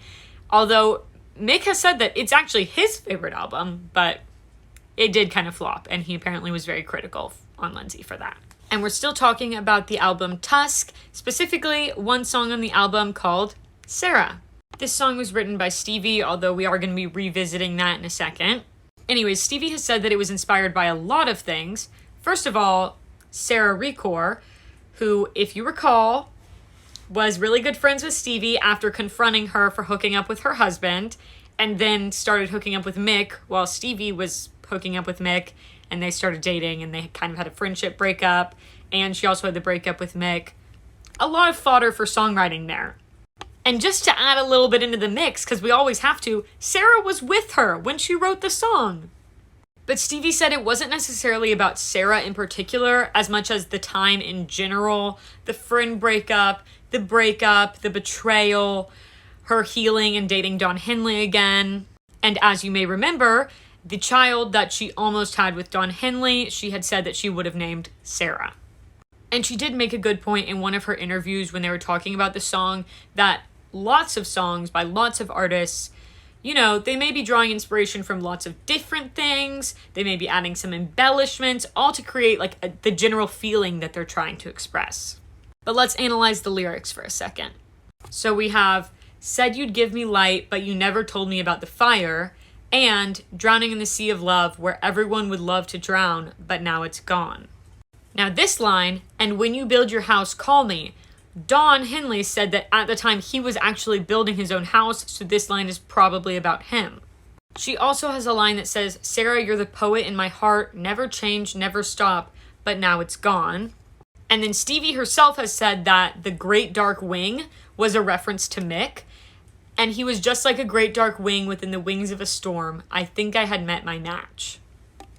And then finally, there's a heartbeat and it never really died, which I feel like is a reference to the unborn child. In October of 1979, they began the tour for Tusk, and Stevie also broke up with Don Henley at this point, although it seems that they ended it on good terms. And this is not the last we'll see of him. Here's one of their posters for the Tusk tour. As you can see, Stevie is front and center. We'll get to talking about that in a minute. However, during this tour, which went on until 1980, there was an incident between Stevie and Lindsey on stage. When you saw the poster in the last part, who was front and center? Stevie. Something to remember, okay? So anyways, they had an incident on stage during one of the shows wherein Lindsey started mocking Stevie behind her back while she was dancing, which she did notice, but she chose to ignore. So then, apparently, Lindsey threw a guitar at Stevie, which she managed to duck, so it missed her. But this was on stage in front of a live audience, not planned at all. She was okay, though, because like I said, she ducked. Obviously, still not an okay thing to do, though. And if by chance somebody is watching this who actually saw it happen in concert, I would absolutely love to know if you knew what was going down at the time, if you understood, like, he's mad, or if you just thought it was part of the performance. I have to know. But Stevie has claimed that he would mock and abuse her even in front of the rest of the band and audiences while performing. So this wasn't out of character, apparently. But on this occasion, Christine actually slapped him in the face after they got off stage and threw a glass of wine in his face as well. Fair play, Christine. For his part, Lindsey says that he honestly doesn't remember this happening, which could be due to substance use. The incident could also be in part due to substance use. So, if you learn any lesson from this series, don't do substances, okay? It's going to keep coming back. He did say later on, though, that he had a lot of pent-up frustration and anger towards Stevie because they were broken up, but he was still in a band with her. He was still doing a lot of work for her within the band. It's weird. I can understand why you might have some pent-up frustration. Throwing a guitar at someone, however, probably not the answer. And more bad news for Stevie. In May of 1980, she gets served with a lawsuit for plagiarism. This was from a woman named Carol Hinton, who claimed that the song Sarah was actually a piece of poetry that she had written for her daughter in 1978. And Carol claimed that she sent the poem to Warner Brothers Records in hopes of receiving rights and royalties if the poem were used in a song. Of course, that is allegedly, this entire lawsuit thing, allegedly. However, if it is true, Carol, that is where you went wrong. Make the deal first. Please do not ever give out any of your work for free unless you are fine with it remaining unpaid, because both big and small companies will take advantage of you if you give them the chance. And I'm not saying that Warner Brothers did this in this certain situation. It's just my advice for the day. But anyways, Carol wanted royalties and to be listed as a writer. Stevie denied the claims entirely. And at the time, Stevie's lawyer said she sees her songs as children. We're not inclined to a settlement. Anyways, in 1980, they were touring a lot for Tusk, and they also made a live album. But they also, apparently, were partying a ton. I mean, they're musicians on a tour, so what did we really expect? Unfortunately, though, the partying was actually getting extremely expensive, and Mick was their management, CD Management. We talked about that a long time ago. They're still managed by CD Management, aka Mick. And he was supposed to be doing the budgeting, but he didn't want to play the bad guy and enforce the budget. The end result of all of that was that they finished this huge, long tour, and they made not that much money from it, or not as much as they expected, which kind of sucks if you thought you were about to rake in a ton of cash from this, and you were working on it for literally a year. They got in a huge fight about this, and Mick decided to stop dealing with the management side of it. They were still under CD Management, he just wasn't enforcing on the day-to-day, which was probably for the best. In November of 1980, they finished the tour for Tusk, and at this point they decided that they all kind of needed a little bit of a break. I don't think this was an official hiatus or anything like that. It was more like when you go on vacation with your family, and by the end of it, you're just like, I love y'all, but y'all are too much, and I need to stop being around y'all for a minute. Kind of like that. Stevie, Mick, and Lindsey all kept doing music and making solo stuff. They just didn't do anything together at that point. Guess whose album did well out of those three? Just Stevie's. Actually, it did extremely well, and Mick said that he thinks it was hard for Lindsey. That was his cross to bear. And that he was doing a ton of work for the band. He was conceptualizing a lot of the albums, writing a lot for the albums, doing a lot of music for the albums. He was the most sober at multiple points, and he just really did not feel appreciated, which is obviously going to sting, especially when a lot of the work that you're doing is also for your ex-girlfriend. And I think it's honestly a very relatable setup. There are people who have a hard working trait. There are people who are naturally charismatic and things and people are just drawn to them. You could have both, you could have neither. But I do think it's really difficult for the hardworking types to see things coming to the charismatic types very easily, very naturally, and things just being drawn to them and feeling like they don't really understand and a little bit disappointed, a little bit frustrated when things don't come as easily for them. And I am not by any means saying that Stevie Nicks is not a hard worker, because she 1000% is. She's just also a charismatic type. People are naturally drawn to her. I mean, look at this photograph alone, which I actually think that she kind of had to overcome Lindsey's hold on her to come into her own in that respect, actually. And I do think it absolutely sucked for Lindsey to feel like he was working so hard and just wasn't achieving the same success as her, especially when he had been naysaying her for so long. I'm also not trying to just completely shit on Lindsey here. Trust me, I have been a Lindsey, not in the abuse way, but in this respect. And it is a really tough pill to swallow to realize that as hard of a worker as you may be, there are people that are naturally charismatic, naturally talented, and may be more successful than you. The saying is that hard work beats talent when talent doesn't work hard, but sometimes talent does work hard, and sometimes talent doesn't have to work as hard to beat you. That's just life. And let me tell you, I know that sucks to learn, obviously. However, to give you some encouragement, because I realized that this entire part probably came off as incredibly cynical and disheartening, just because others are more successful than you doesn't mean that you aren't a perfectly good person. And actually, you don't have to be the best at anything at all to be happy. I and most of the people on this planet are living proof of that. And again, I do not mean to hate on Stevie or Lindsey in this respect. This is just part of life. We've all been a Stevie. We've all been a Lindsey. It's happened to all of us. At one point, we've been the envy. At another point, we've envied. That's just life. And we are done talking about Lindsey's envy over Stevie, so don't worry. Anyways, in early 1981, Christine and Dennis Wilson broke up. And if you don't remember, Dennis Wilson is a member of the Beach Boys, so he was also a huge star. This was basically Justin and Selena breaking up. I mean, I actually don't know if that's true, but for me, researching, it kind of is.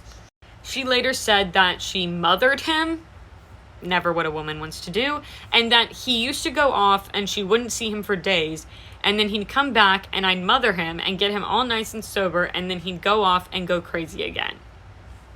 It does seem to have been pretty toxic toward the end, and she said that they did not end on good terms, and they basically went absolute radio silence on each other, clean break, which is the best way to do it, and I stand by that. In July of 1981, Carol Hinton dropped the lawsuit against Stevie for the song Sarah. Now, you might be thinking that since she dropped the case, it was a completely false claim that she made. However, they actually did settle outside of court, and she was paid, but she did not get songwriting credits. Stevie still denied it and said that it was just a coincidence, which may also be true. We never got to see Carol's poem, and all that I heard about it online was that there was 2 lines that were exactly the same. But again, that was rumors. I could not confirm that. And since they settled outside of court, we will never know what really happened. Because most of the time when people settle outside of court, it's honestly just because they don't want to go through all of the time and effort and legal fees of actually doing a whole lawsuit. So Stevie could have plagiarized, or Carol could have had a false claim. We have no idea. And we'll never know. The good news is, on October 6th of 1981, Stevie Nicks and Don Henley do a duet of Leather and Lace. This was originally Waylon Jennings and Jessie Kohler? Is it her? I might be wrong on that. I know her name is Jessie. I can't remember her last name. Anyways, it was originally a Waylon Jennings and Jessie duet, and they did a cover of it, and it was freaking amazing. Just, beautiful. And it just makes it more beautiful that they actually did have a relationship in the past. Like, that's dreamy, okay? I love it when there's a behind-the-scenes dynamic. I love it. It makes the music so much better. Remember Bob Welch? He was formerly in the band. Well, in November of 1981, he had put out his own album, and he was touring for it. And he did a show where Mick, John, Christine, and Stevie all performed with him. And Bob Weston was also there, who was formerly in Fleetwood Mac, and according to the reports, they were committed and seemed to be having a great time. I believe that Lindsey was missing because he was touring for his own solo album, but if I'm missing something, let me know. So June 18th of 1982, the album Mirage is released. Their label was absolutely the main force behind this album. Remember how they went on a break? Well, pretty much as soon as the record company realized that they weren't about to make triple the profits from 3 solo albums, they were being hassled to get another album out as a group. They also were definitely looking for another Rumors, and every band member has said that that was the expectation for the work. So Mick had the bright idea to all go into a bubble again, like they did for Rumors, but this time, a chateau in France. Yes, Mick, please invite me next time. I will be of no help musically, but I will enjoy myself. And bonus points, Christine said that this chateau in particular was rumored to be haunted. Extra fun!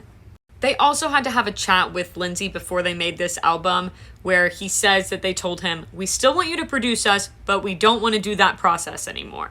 Lindsey was very much directing shit, and I'm sure it was a very controlling environment for them at points. And according to Christine, they were all using heavily at this time. John and Christine were alcohol, Lindsey was the herb, and Mick and Stevie were just a variety. However, they also said that it was an enjoyable experience. They goofed off a lot, everyone was getting on great. The song was written by Stevie. That actually is a slur now, so I'm just not gonna say it. But anyways, it was written by her, not originally about her friend Robin, but then her friend Robin was diagnosed with terminal cancer during that year, and so the song became about her friend Robin. But the album was lackluster, by all accounts. Lindsey said that he was treading water and said it felt like a day job, and Christine said they tried to make it Rumors, but missed the vital ingredient that was the passion. And that's really the problem with the industry portion in music industry, because creative things just don't do well when they're forced. It's contrary to their nature, and they have to be motivated by emotion. They can only be motivated by emotion or they don't turn out well. They just don't. And honestly, we see that in every creative field, really. Also on Mirage was Never Make Me Cry, which was Christine's song about Dennis Wilson. There's not a ton of different lyrics in this, so I'll just give you one. "Go and do what you want. I know that you have the need, but you know that I'll wait as long as it takes. Don't worry, baby, I'll be all right." Now, I mentioned that one of the songs on Mirage was inspired by Stevie's friend Robin after she was diagnosed with terminal cancer, or took on that inspiration at that point. On October 5th of 1982, Robin tragically passed away from leukemia. Now, Robin was a childhood friend of Stevie's, and Stevie said She was the one person that knew me for the person I really was and not for the famous Stevie, besides like her own parents. And she also said that Robin helped her to heal her voice earlier in her career when she was having some vocal issues. Stevie did know that Robin was going to pass away because she had told her a few months before. But to add to the heartbreak, Robin was actually pregnant at the time. She did have her child a few days before she passed because they knew she was going to pass, but the baby was born very premature, although he did survive. Obviously, as you can imagine, this was incredibly traumatic for Stevie, and she says that at this point she went crazy. And then, January 29th of 1983, interesting story, Stevie married Robin's husband. Yes, you did hear me correctly. Stevie married her friend Robin's husband, Kim, a few months after Robin passed away. Absolutely nobody was on board with this within Fleetwood Mac as a band. And on their honeymoon, they actually stayed up all night writing the song Stand Back, which was inspired by Prince's song Little Red Corvette. And what Stevie said about it is that they went insane, and we were the only two that could really understand the depth of the grief that we were going through. And I was determined to take care of that baby. So I said to Kim, I don't know, I guess we should get married. We didn't get married because we were in love. We got married because we were grieving, and it was the only way that we could feel like we were doing anything. However, in April of 1983, just a few months after they got married, Stevie and Kim did get divorced. And not just because it was a horrible idea, which they both objectively know. But Stevie also said that she felt Robin's presence in the nursery. She said that she would go in there often and find the cradle rocking without anyone being there, and I always knew that it was Robin. But she actually found that very comforting. And I know that seems weird to y'all, but I lived in a place where one of my relatives had died, and I kind of found it comforting. When people thought that maybe there'd be a ghost, I'm like, well, the ghost is on my side. So I feel fine about that. And they ended up getting divorced in April. So why did they end up getting divorced? Well, Stevie had been feeling Robin's presence in the nursery for quite a while, but she said that the real sign for her was when the cradle that had been rocking, when she would go in there and nobody was in there, actually stopped rocking. And she realized she had finally left, and Stevie said, somehow she knew she was telling her, you'd better get out of this right now. Kim will take good care of Matthew, but this is not what God meant for you, Stevie. Go, Robin. And I hope that Robin is resting peacefully now. At the same time, I am not going to judge Stevie or Kim too hard because addiction, grief, the entertainment industry, all of that could make anybody go crazy or make questionable decisions. And she does say now that it was a terrible, terrible mistake and that she went completely zero contact with Kim after that. So it all ended up okay. That being said, if any of my friends do that to me, I will haunt you forever. Also in 1983, Fleetwood Mac goes on hiatus, officially. Now, those of you who saw my One Direction series may feel a little bit triggered right now, but I promise you there will be a good outcome from this. Hold tight. Mick refers to these as the lost years, partly because of the band, but I think partly because of his own journey as well. His mental health was very fragile at this time, and he said that he tried very hard to leave the planet and nearly did. I actually punked y'all a minute ago when I said it was an official hiatus because I just wrote here that they never made an official statement, but they just stopped putting stuff out as a group. And obviously that was very confusing for fans, but they still had something to feed off of because they were all doing solo stuff. But we are not here to talk about that because this is about the group, mainly. I've gone on some tangents, but it's mainly about the group. Now, we did talk about Prince a minute ago, so I might as well tell you that him and Stevie were almost an item in the 80s.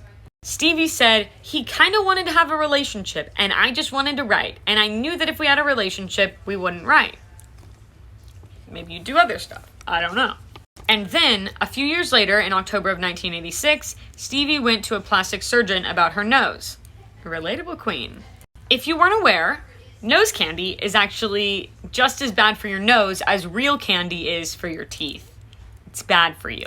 So at this point, Stevie had a dime-sized hole in her cartilage, and the doctor told her, your next hit could be your last, because it could go straight to her brain. Obviously, that got her attention. So at that point, Stevie decided to go to rehab in October of 1986 at the Betty Ford Clinic. The Betty Ford Clinic really pops up in a lot of celebrities' lives. You may be familiar with the name if you've watched many of my series, I honestly could do an entire series about people who had been to the Betty Ford Clinic, but that doesn't really seem appropriate. And she said that at the point she went, she knew she was going to pass, and she didn't want to pass away. In November of 1986, Stevie got out of rehab, and by the end, she felt strong as an ox. So it really helped her, and this picture, I feel, emulates that strong as an ox nature. And when she got out, she was very anti-substance, very ready to live a healthy life, but just to be safe, the band asked her to please go and see a psychiatrist. They were worried about her health, and they just wanted her to stay on a good path. However, the psychiatrist ended up prescribing her Klonopin, which led to another addiction where she said her mind and body were essentially deteriorating. April 13th of 1987, Fleetwood Mac releases the album Tango in the Night. You may recognize this album cover from my story the other day when I was giving an update on the series, because I like to leave breadcrumbs. I like to follow in Miss Taylor Swift's footsteps, and she knows best, and breadcrumbs are fun. The whole 1974 crew was on this album, but in another sense, none of them really were, because they were all struggling with enormous addictions, and Lindsey calls this their darkest period. They barely even convinced Lindsey to do the album at all, but eventually they did persuade him, and he went in with the idea that this was going to be the last work with the group. And it was mostly Lindsey, apparently, that made this record work at all. He was doing most of the writing for it, and he even was required with some reluctance to give up songs which had already been completed for his projected third solo album, just so that they would have enough material. And Stevie was actually only able to record with them for 3 weeks, so Lindsey was just piecing together what he could from that. Lindsey even provided them with a guest house on his property because they kept showing up at the studio with people that they'd met from the night before, and they'd start gooning around. And basically, Lindsey wasn't really in the party culture anymore, and they had serious addictions, so it was difficult to deal with when he was trying to help them make this album.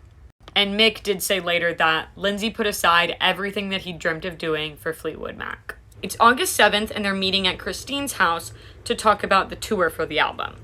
However, what they did not know was that Lindsey was going to quit the band, and he did not want to do a tour at all. He said, "When I was done with Tango in the Night, I said, oh my god, that was the worst recording experience of my life." And basically, he knew that the touring was going to be just as bad, if not worse, because you're traveling around. It's a very stressful experience to tour, even if it is fun.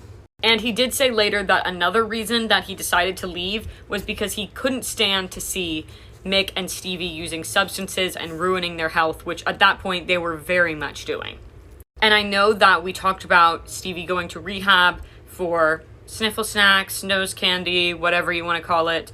But remember, she got onto Klonopin afterwards, prescribed by a psychiatrist, and she just wasn't there. The lights were on, but nobody was home during those years. So that's what he was referring to. Mick has also pointed out that Lindsey really never got the credit or appreciation that he deserved for how much that he put into the band, which was a lot, as we talked about in the last part. So Lindsey just couldn't keep going in that environment, which honestly is very understandable.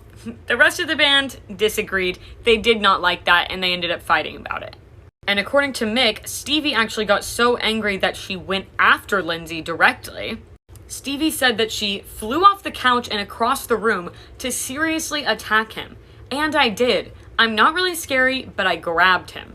And then Lindsey was apparently screaming, "Get this B out of my way," and F the lot of you, which that was Mick's account.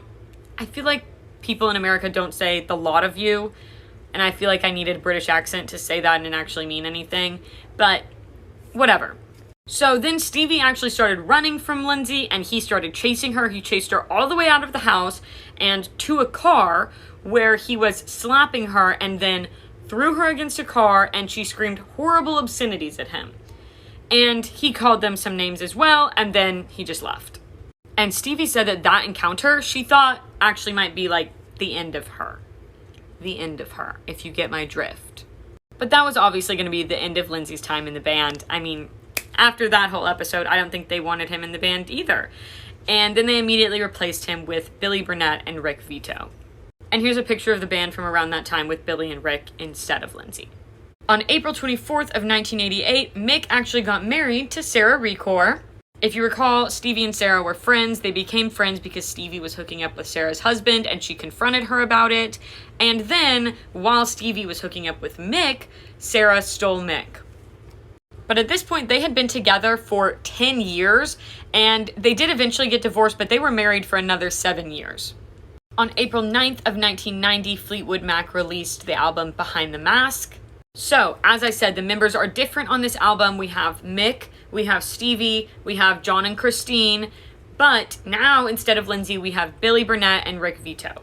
I don't have quite as much to say on this album, although it was not nearly as successful as Tango in the Night or as profitable, probably partially because they had lost Lindsey, who was part of the core group of 1974 that became famous, so that group was now somewhat incomplete. One thing I will note, however, is a song called Freedom that was written by Stevie and a man named Mike Campbell. At the time, Mike was actually part of Tom Petty's band, the Heartbreakers. You may know Tom Petty from Won't Back Down or Last Dance with Mary Jane. Those are probably his two most famous songs, just in case you need a memory jog. But anyways, just keep Mike Campbell in the back of your mind for later. On October 1st of 1990, Mick released this book called Fleetwood, My Life and Adventures in Fleetwood Mac. I did not actually read this book for the series, but I'm going to give a wild guess that tons of the information I found on the internet originate from this book. However, I would really like to read it because apparently Mick just went and spilled a ton of information for us in this. On December 7th of 1990, they finished the tour for the Behind the Mask album. And at that point, Stevie and Christine promptly said, "We're done touring. We're done with that." Stevie just wanted to work on her solo career, and I'm not sure if she even made any music with them after this for a while. I mean, obviously she's going to come back. And Christine was just tired, I think. Christine said, "When the time comes for change, you know it, you feel it." And she did keep doing studio stuff with them, she just stopped doing tours. However, apparently, at the time, their publicist said it was an amicable split following heartfelt conversations, and that eventually Stevie and Christine would hop on for another album and touring later on. But the rumors were very different. They were that Stevie, at least, was not happy at all with Mick's book. Although Mick has said that that was not true at all. And I really don't think it is. But if you think it is true, let me know. Is this a member of Fleetwood Mac? Quick pop quiz. It is not. This is Don Henley. He was in the Eagles. He dated Stevie for a while, remember? Well, in August of 1991, Don Henley did an interview with GQ, as you can see. And of course, Stevie came up. It's their job to ask questions. I get it. Now, not only did he bring up all of the references that he believed were about him on the song Sarah, he also decided to reveal that Stevie was at one point pregnant with his child and that she decided to end the pregnancy, and that he thought that the song was inspired by their would-be child's name. Stevie hadn't said anything about this pregnancy before. Let's give a guess. Do we think that Stevie appreciated that? Do we? No, she didn't. Silly Dawn. Don't reveal people's medical information. That's a HIPAA violation. Anyways, no, she didn't appreciate it. Also in 1991, in October, Rick Vito left the band. So now we have Mick, John, Christine, Stevie, and Billy Burnett. And we are skipping years now, like time is going a little bit quicker in the series, okay? January 20th of 1993, Bill Clinton became president, and it was his inauguration. And you may or may not remember, depending on how old you were at the time that Bill Clinton was running. I personally didn't even exist, but his campaign song was Don't Stop by Fleetwood Mac. So for his inauguration, he got the entire band back together to do a performance, and this was Stevie, Lindsey, Christine, John, Mick, and then also Billy Burnett because he was currently in the band, whereas Lindsey was not. But Lindsey was requested to be at the inauguration, and he did it. Pretty much immediately after, though, Stevie left again, Billy Burnett decided to leave, and of course Lindsey hadn't been in the band for a while now.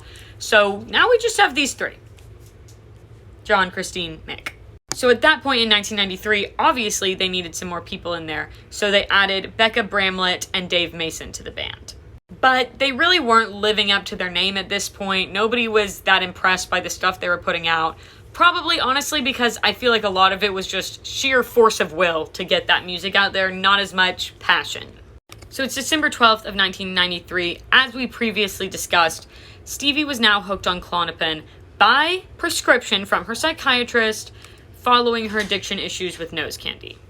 And again, this was legally prescribed medication, but the dosage just kept going up and it continued to hurt her body. She described herself as sick and high and miserable and overweight, and said that when she didn't have enough of it, she would literally start shaking. And at this point, she decided to admit herself to a hospital so that she could go on withdrawal from this medication. Obviously, you need medical supervision for something as serious as this. And because she knew she was going to die if she didn't. That's really what she said. In January of 1994, Stevie got out of the hospital. The withdrawal period was horrendous by her description. If you want to look that up online, you can. I just don't think I need to go into it all. But horrible. And another unfortunate part about this is that the substances did end up hurting her voice in the end. So again, don't do substances. And as y'all may remember, after her stint in rehab with the nose candy issue, she was very anti-substance. However, after this time in the hospital withdrawing from prescription medication, she is now a little bit more anti-prescription medication even as well, just because of what a terrible experience she had. Moving on though, in 1994, Bob Welch, remember him, he was in the band, he filed a lawsuit against Mick, John, and Christine. And he also included Warner Brothers in this lawsuit. I couldn't find much out about this online, so most of it is coming from his Wikipedia page. But basically, he, John, Mick, and Christine had originally had a contract with Warner Brothers that said that they would have an equal percentage of royalties from all of the music that they did together. Okay? So all of them were supposed to be getting an equal percentage. But then, later on, when Bob had left the band, Mick, John, and Christine renegotiated for a higher percentage of royalties for all of the music, including the music that they had made with Bob. But they did not tell Bob about the renegotiating. Mick, John, Christine, Warner Brothers, nobody told him. So he continued to get the same percentage of royalties as the original contract. Meanwhile, Mick, John, and Christine were getting a higher portion, aka no longer equal. So basically, he wanted the money that he had missed out on since they had signed the new contract, as well as the same equal percentage of royalties moving forward. And this did, I think, get settled outside of court. That's probably why there's not that much information on it. But hopefully, he got his fair share. So October 10th of 1995, the band releases their album, Time. And I have to say, this album cover, this right here, I'm convinced that Joanne Catherine Rowling was indeed inspired for Order of the Phoenix when they go in the ministry. If anybody's read the book, you know exactly what I'm talking about. She was inspired. It's Fleetwood Mac. So we do have our originals, Mick, John, and Christine in this, as well as Becca Bramlett and Dave Mason, who were new, and Billy Burnett also came back for this album, which is why I just completely ignored that he was in this picture when I brought it up last, because he wasn't in the band, but he's in this picture, okay. However, tragedy struck. October of 1995, Fleetwood Mac breaks up. Seems like more of a hiatus, and again, if you watch my One Direction series, never fear, okay? It's gonna be okay. This one is gonna be a good ending. There was no clear answers on why this was, but if you do know, please comment. But I'm just guessing, with that much interpersonal tension going on in a band, you just need periodic breaks. And I do think bands are prone to interpersonal tension. I mean, it's a lot of artists together. It's a lot of passion. However, 1996, Fleetwood Mac is back, baby, and it's the original 1974 group. Mick, John, Christine is back, Stevie's back, Lindsey's back. They're back. And once again, Mick Fleetwood looks just like my boyfriend. He really does. In 1997, they made the Dance album, which was re-recorded versions of their old songs. And Silver Springs finally made the damn cut. It is about time. It is about damn time, as Lizzo would say. Plus, they did a tour, and they all seemed to be doing great together now. And bonus, they have a new keyboardist. His name is Brett Tuggle. Some more happy news. January 12th of 1998, Fleetwood Mac is inducted into the Rock and Roll Hall of Fame. Mick, John, Christine, Lindsey, and Stevie all got inducted, of course, but also Peter Green, Danny Kirwan, and Jeremy Spencer? Why am I blanking on his last name? I'm pretty sure it's Spencer. I'm right, as always. Anyways, they were all inducted, even though some of them had left the band. They were included in this. Now, obviously, there were multiple members of Fleetwood Mac throughout the years that were not included in this, but one of the most important ones was Bob Welch, and Bob Welch was actually really upset by this. He was livid, and he felt like it was retaliation because he had brought them to the streets. He had brought a lawsuit against them in the last few years, which we talked about.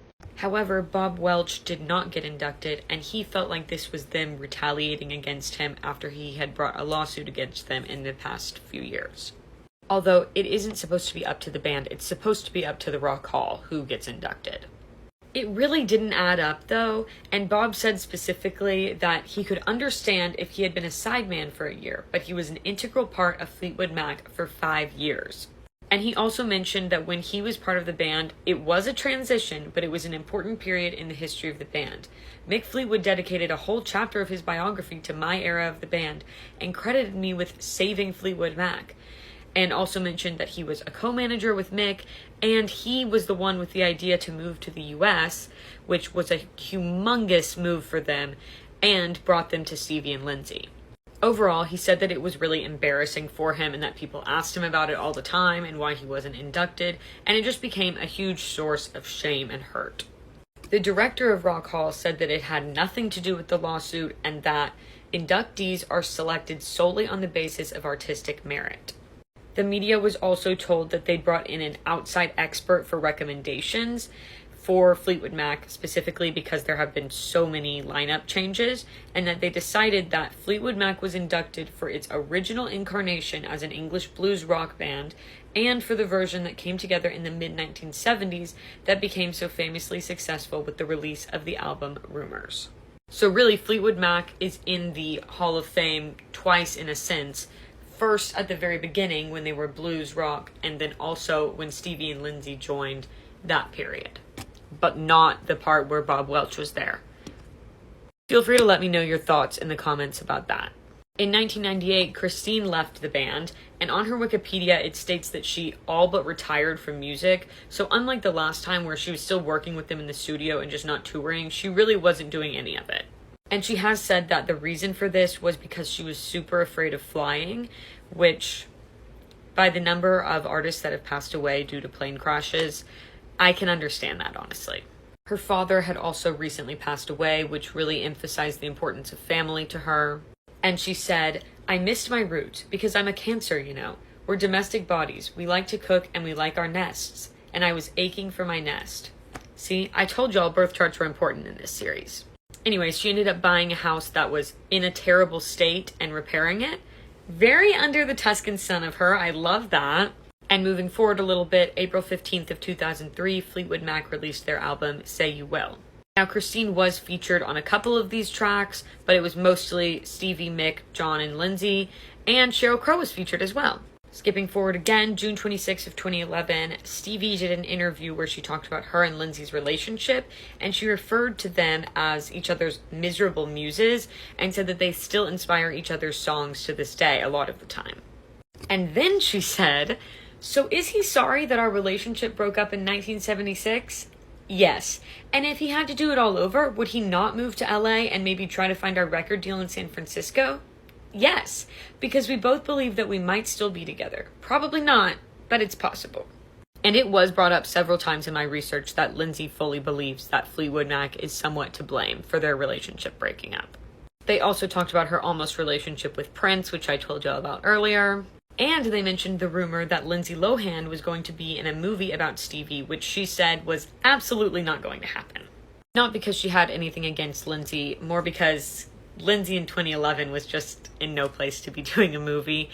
If you have seen my series on her, you would know about that. If you haven't, it's in my playlist. It's also on my YouTube if you don't feel like scrolling.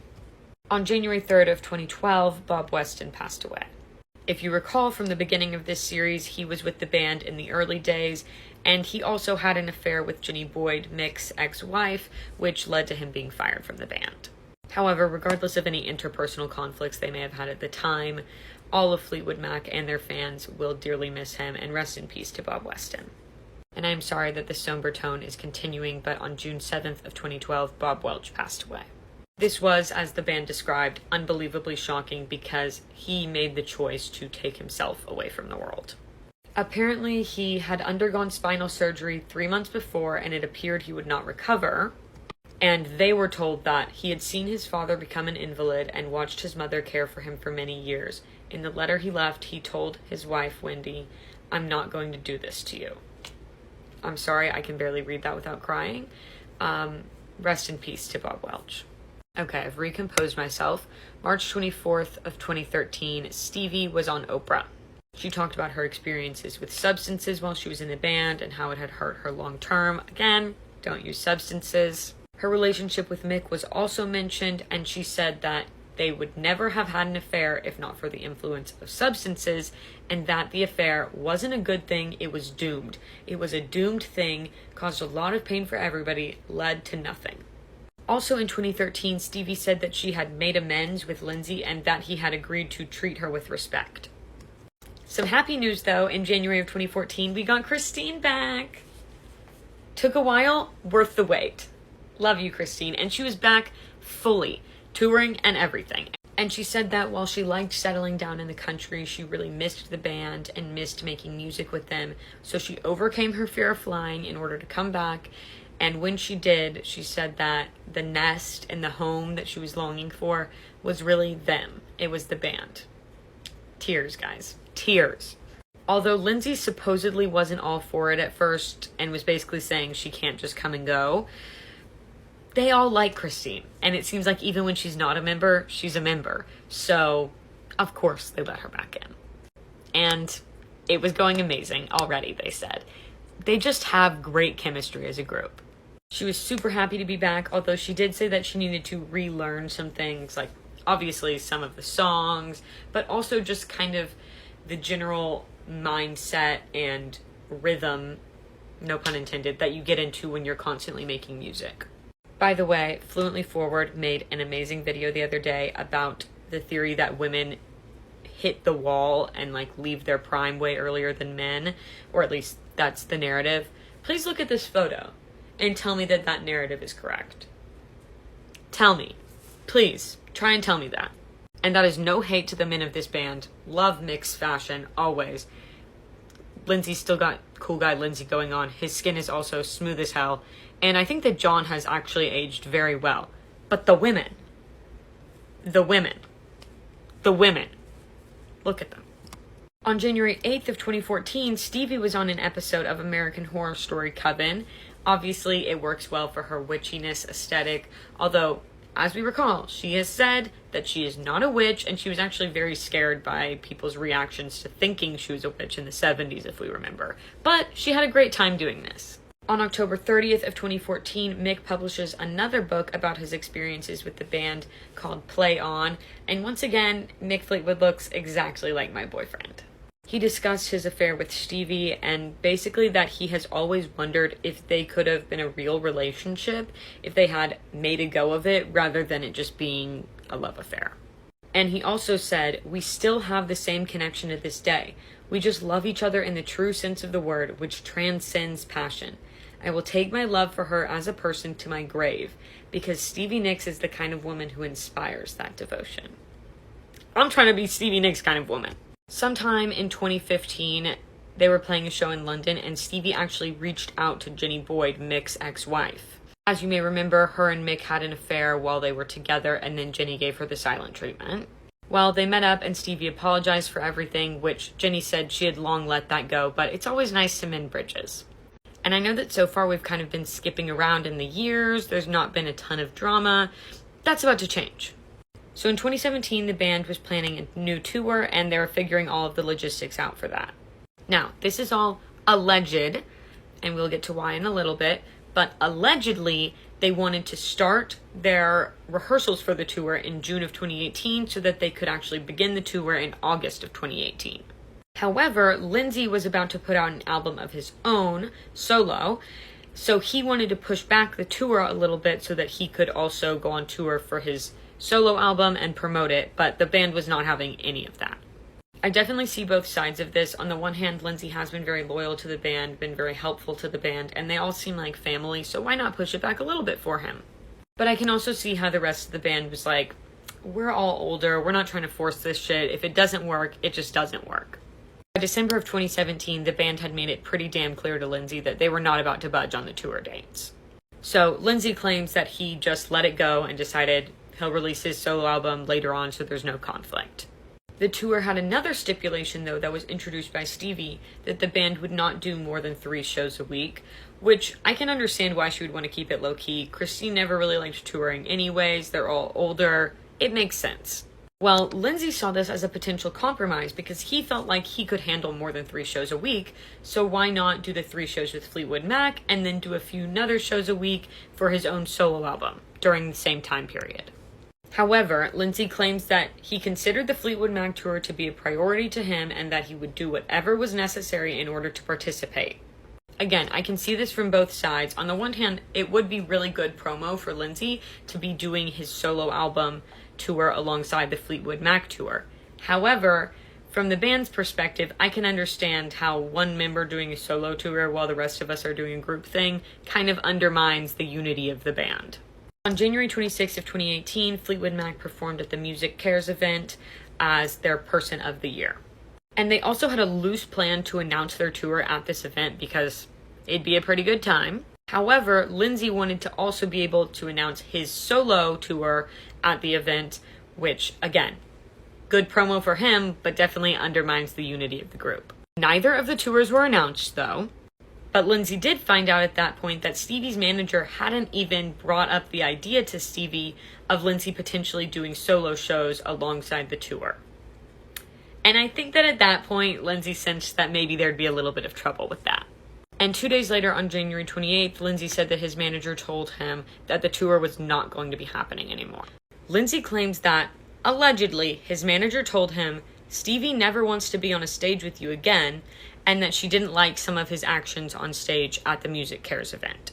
So then Lindsey thought that Stevie had backed out of the tour, and he decided to text the rest of the band to see what was up.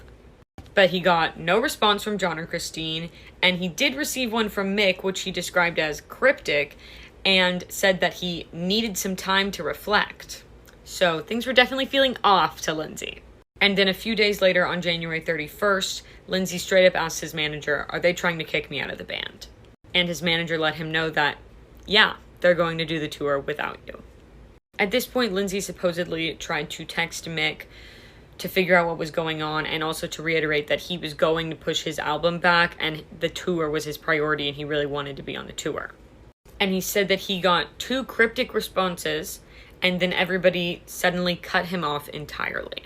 He also did get a response from John that said that he had been instructed not to speak to him. As you can probably imagine, he felt very blindsided, and he said that it was just so absurd after all the troubles we'd been through and managed to overcome for 40 plus years. And he also claims that Stevie gave the rest of the band an ultimatum, and basically they chose her over Lindsey, but that has never been confirmed by the rest of the band to my knowledge. However, February came and went, and Lindsey was not giving up, and he continued to try and reach out to the band, culminating on February 27th with a long written message to Mick. And I will paraphrase and quote the important elements. First, he said he'd been trying to contact them and was getting nothing except for John saying that he couldn't have contact. Then he says that in times past, the band has always relied on its center, its heart, and soul to work through difficulties when they arose. And he also said that basically he thinks that maybe they got the wrong idea from all of their individual teams communicating and all of these managers and lawyers being involved rather than them all talking face to face, but Lindsey really wants to be in it. He also said that the band is one of the most important and influential rock groups of all time, and that one of the elements in that is how they rise above their personal difficulties in order to fulfill their destiny. And I do think he's right with that sentiment. Definitely that is something that is unique about Fleetwood Mac. And I also do think it's possible that their individual teams communicating rather than them as a group necessarily may have caused some conflict. Inadvertently, of course.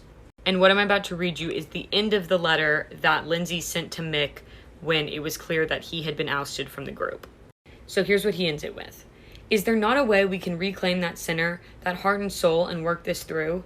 After 43 years and the finish line clearly in sight, it's hard to escape the conclusion that for the 5 of us to splinter apart now would be the wrong thing. Wrong for the beautiful legacy we've built together, wrong for our legions of loyal fans who would hate to see the final act be a breakup, wrong for ourselves and all that we've accomplished and shared together. And he also says, at the end of the day, legality will be reduced to being virtually meaningless, and humanity will count for almost everything. If there is a way to work this through, I believe we must try. I love you all no matter what. And they never responded to Lindsey. It is a heartbreaking email. I mean, expect no less from Lindsey Buckingham. Although I must say it does end with sent from my iPhone. Which I find kind of funny, I have to say it. On April 9th of 2018, Fleetwood Mac announced their tour, and in the announcement they claimed that Lindsey did not want to push back his solo album, which was the reason for his firing. And they also named his replacements Neil Finn and Mike Campbell. You may remember Mike Campbell because I asked you to remember his name. He was in Tom Petty and the Heartbreakers, and he wrote a song called Freedom with Stevie earlier. And they also said that because they had 2 new people, rehearsing would take a little bit longer, so they were going to start the tour in October. Which, if you are Lindsey, and if you believe and agree with Lindsey's side of the story, it's gonna burn that you asked to move it back to November, and they said absolutely not, and it ended with you being fired from the band. And now they're starting in October. April 25th of 2018, Fleetwood Mac, the new lineup, did an interview with Rolling Stone, and of course Lindsey was brought up because that was the newest news. Stevie said that their relationship has always been volatile, and that basically, as tough as it may be to let go of somebody, it may be for the best, at least for mental health reasons. Mick also said during this interview, majority rules in terms of what we need to do as a band and go forward. Which does fit with Lindsey's theory that maybe there was an ultimatum that Stevie issued her or Lindsey, but again, also makes it pretty clear that if that did happen, they did choose Stevie. However, it could also mean that multiple people in the group were having an issue with him, not just Stevie. And that same day, they did another interview for CBS, and did you think Lindsey wouldn't be brought up? Come on. That's the big news. And in the interview, they basically said that Lindsey didn't want to do the tour and he didn't want to be on the road for a year, which actually seems like the opposite of what happened according to Lindsey's accounts, because he was claiming that he actually wanted to do even more shows. So there's some conflicting stories.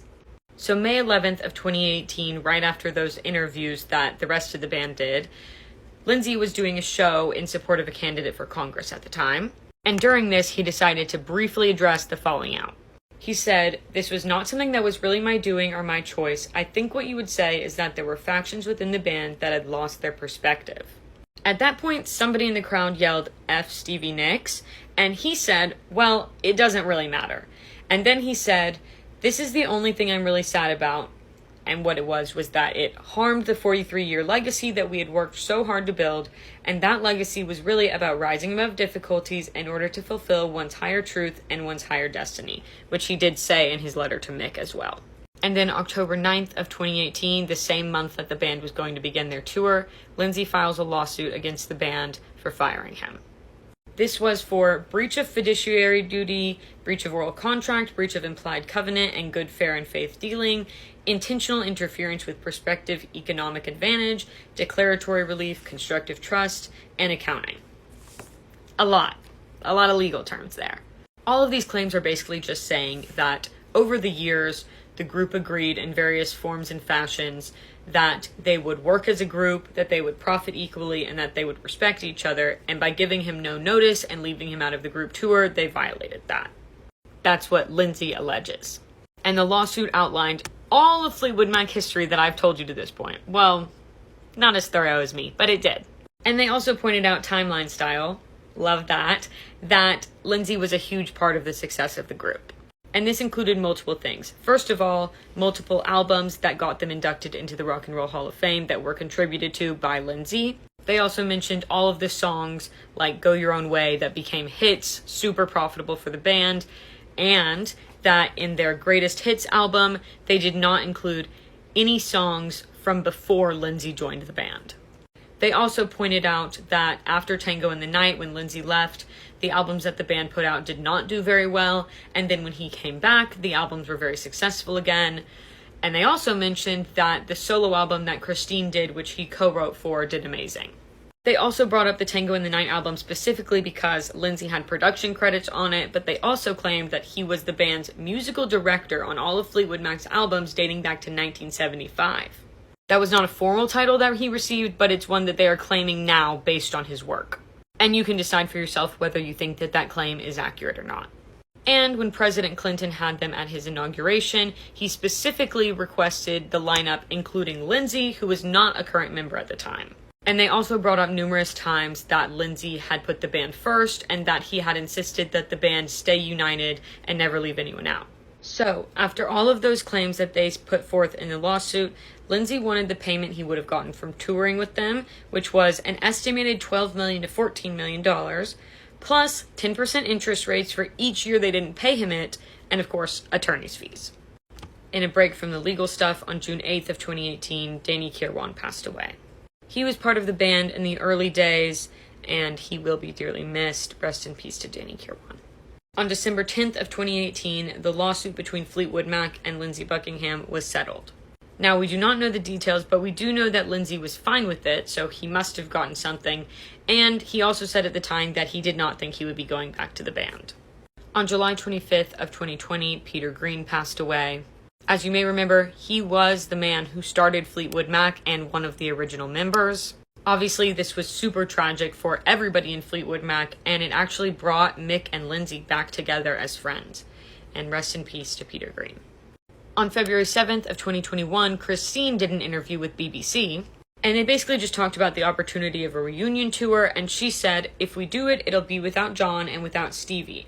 I think I'm getting a bit old for it now. I don't know if I can get myself back into it. Mick would do it in a lightning strike. And yeah, she wasn't really interested in doing the tour herself either. On March 1st of 2021, Mick did an interview with Rolling Stone talking about the band and Lindsey. He told us that he's friends with Lindsey again and that they had a very deep heart-to-heart. He said, Fleetwood Mac is such a strange story. All the players in the play are able to talk and speak for themselves. Somehow I would love the elements that are not healed to be healed. And basically, he hopes they will be in time. He also said that he wants to do an official farewell tour and said, that has always been my vision and I'm flatly confident that we can do that. We owe it to the fans.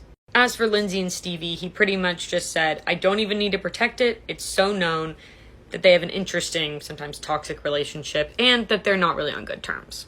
And then June 19th of 2022, Brett Tuggle, the keyboardist, passed away. I know that this is a somewhat sad note to end on, but I hope that all of the current and former members, as well as their families, know what an impact their music has had on music history as a whole and on individuals. They have all said repeatedly that they love each other despite all of the ups and downs, and I think that that is absolutely true. And when you go to the band's website today, it says that they're going to be doing a reunion tour for 50 years, but there's no information on it yet. I really hope that's true. As always, I hope that y'all have enjoyed this. I love making them for you. And please look in the link in my bio for all of my other socials and any other information you might want or need. And I do recommend following me on other socials, kind of as a notification bell for here, just in case. And I love y'all.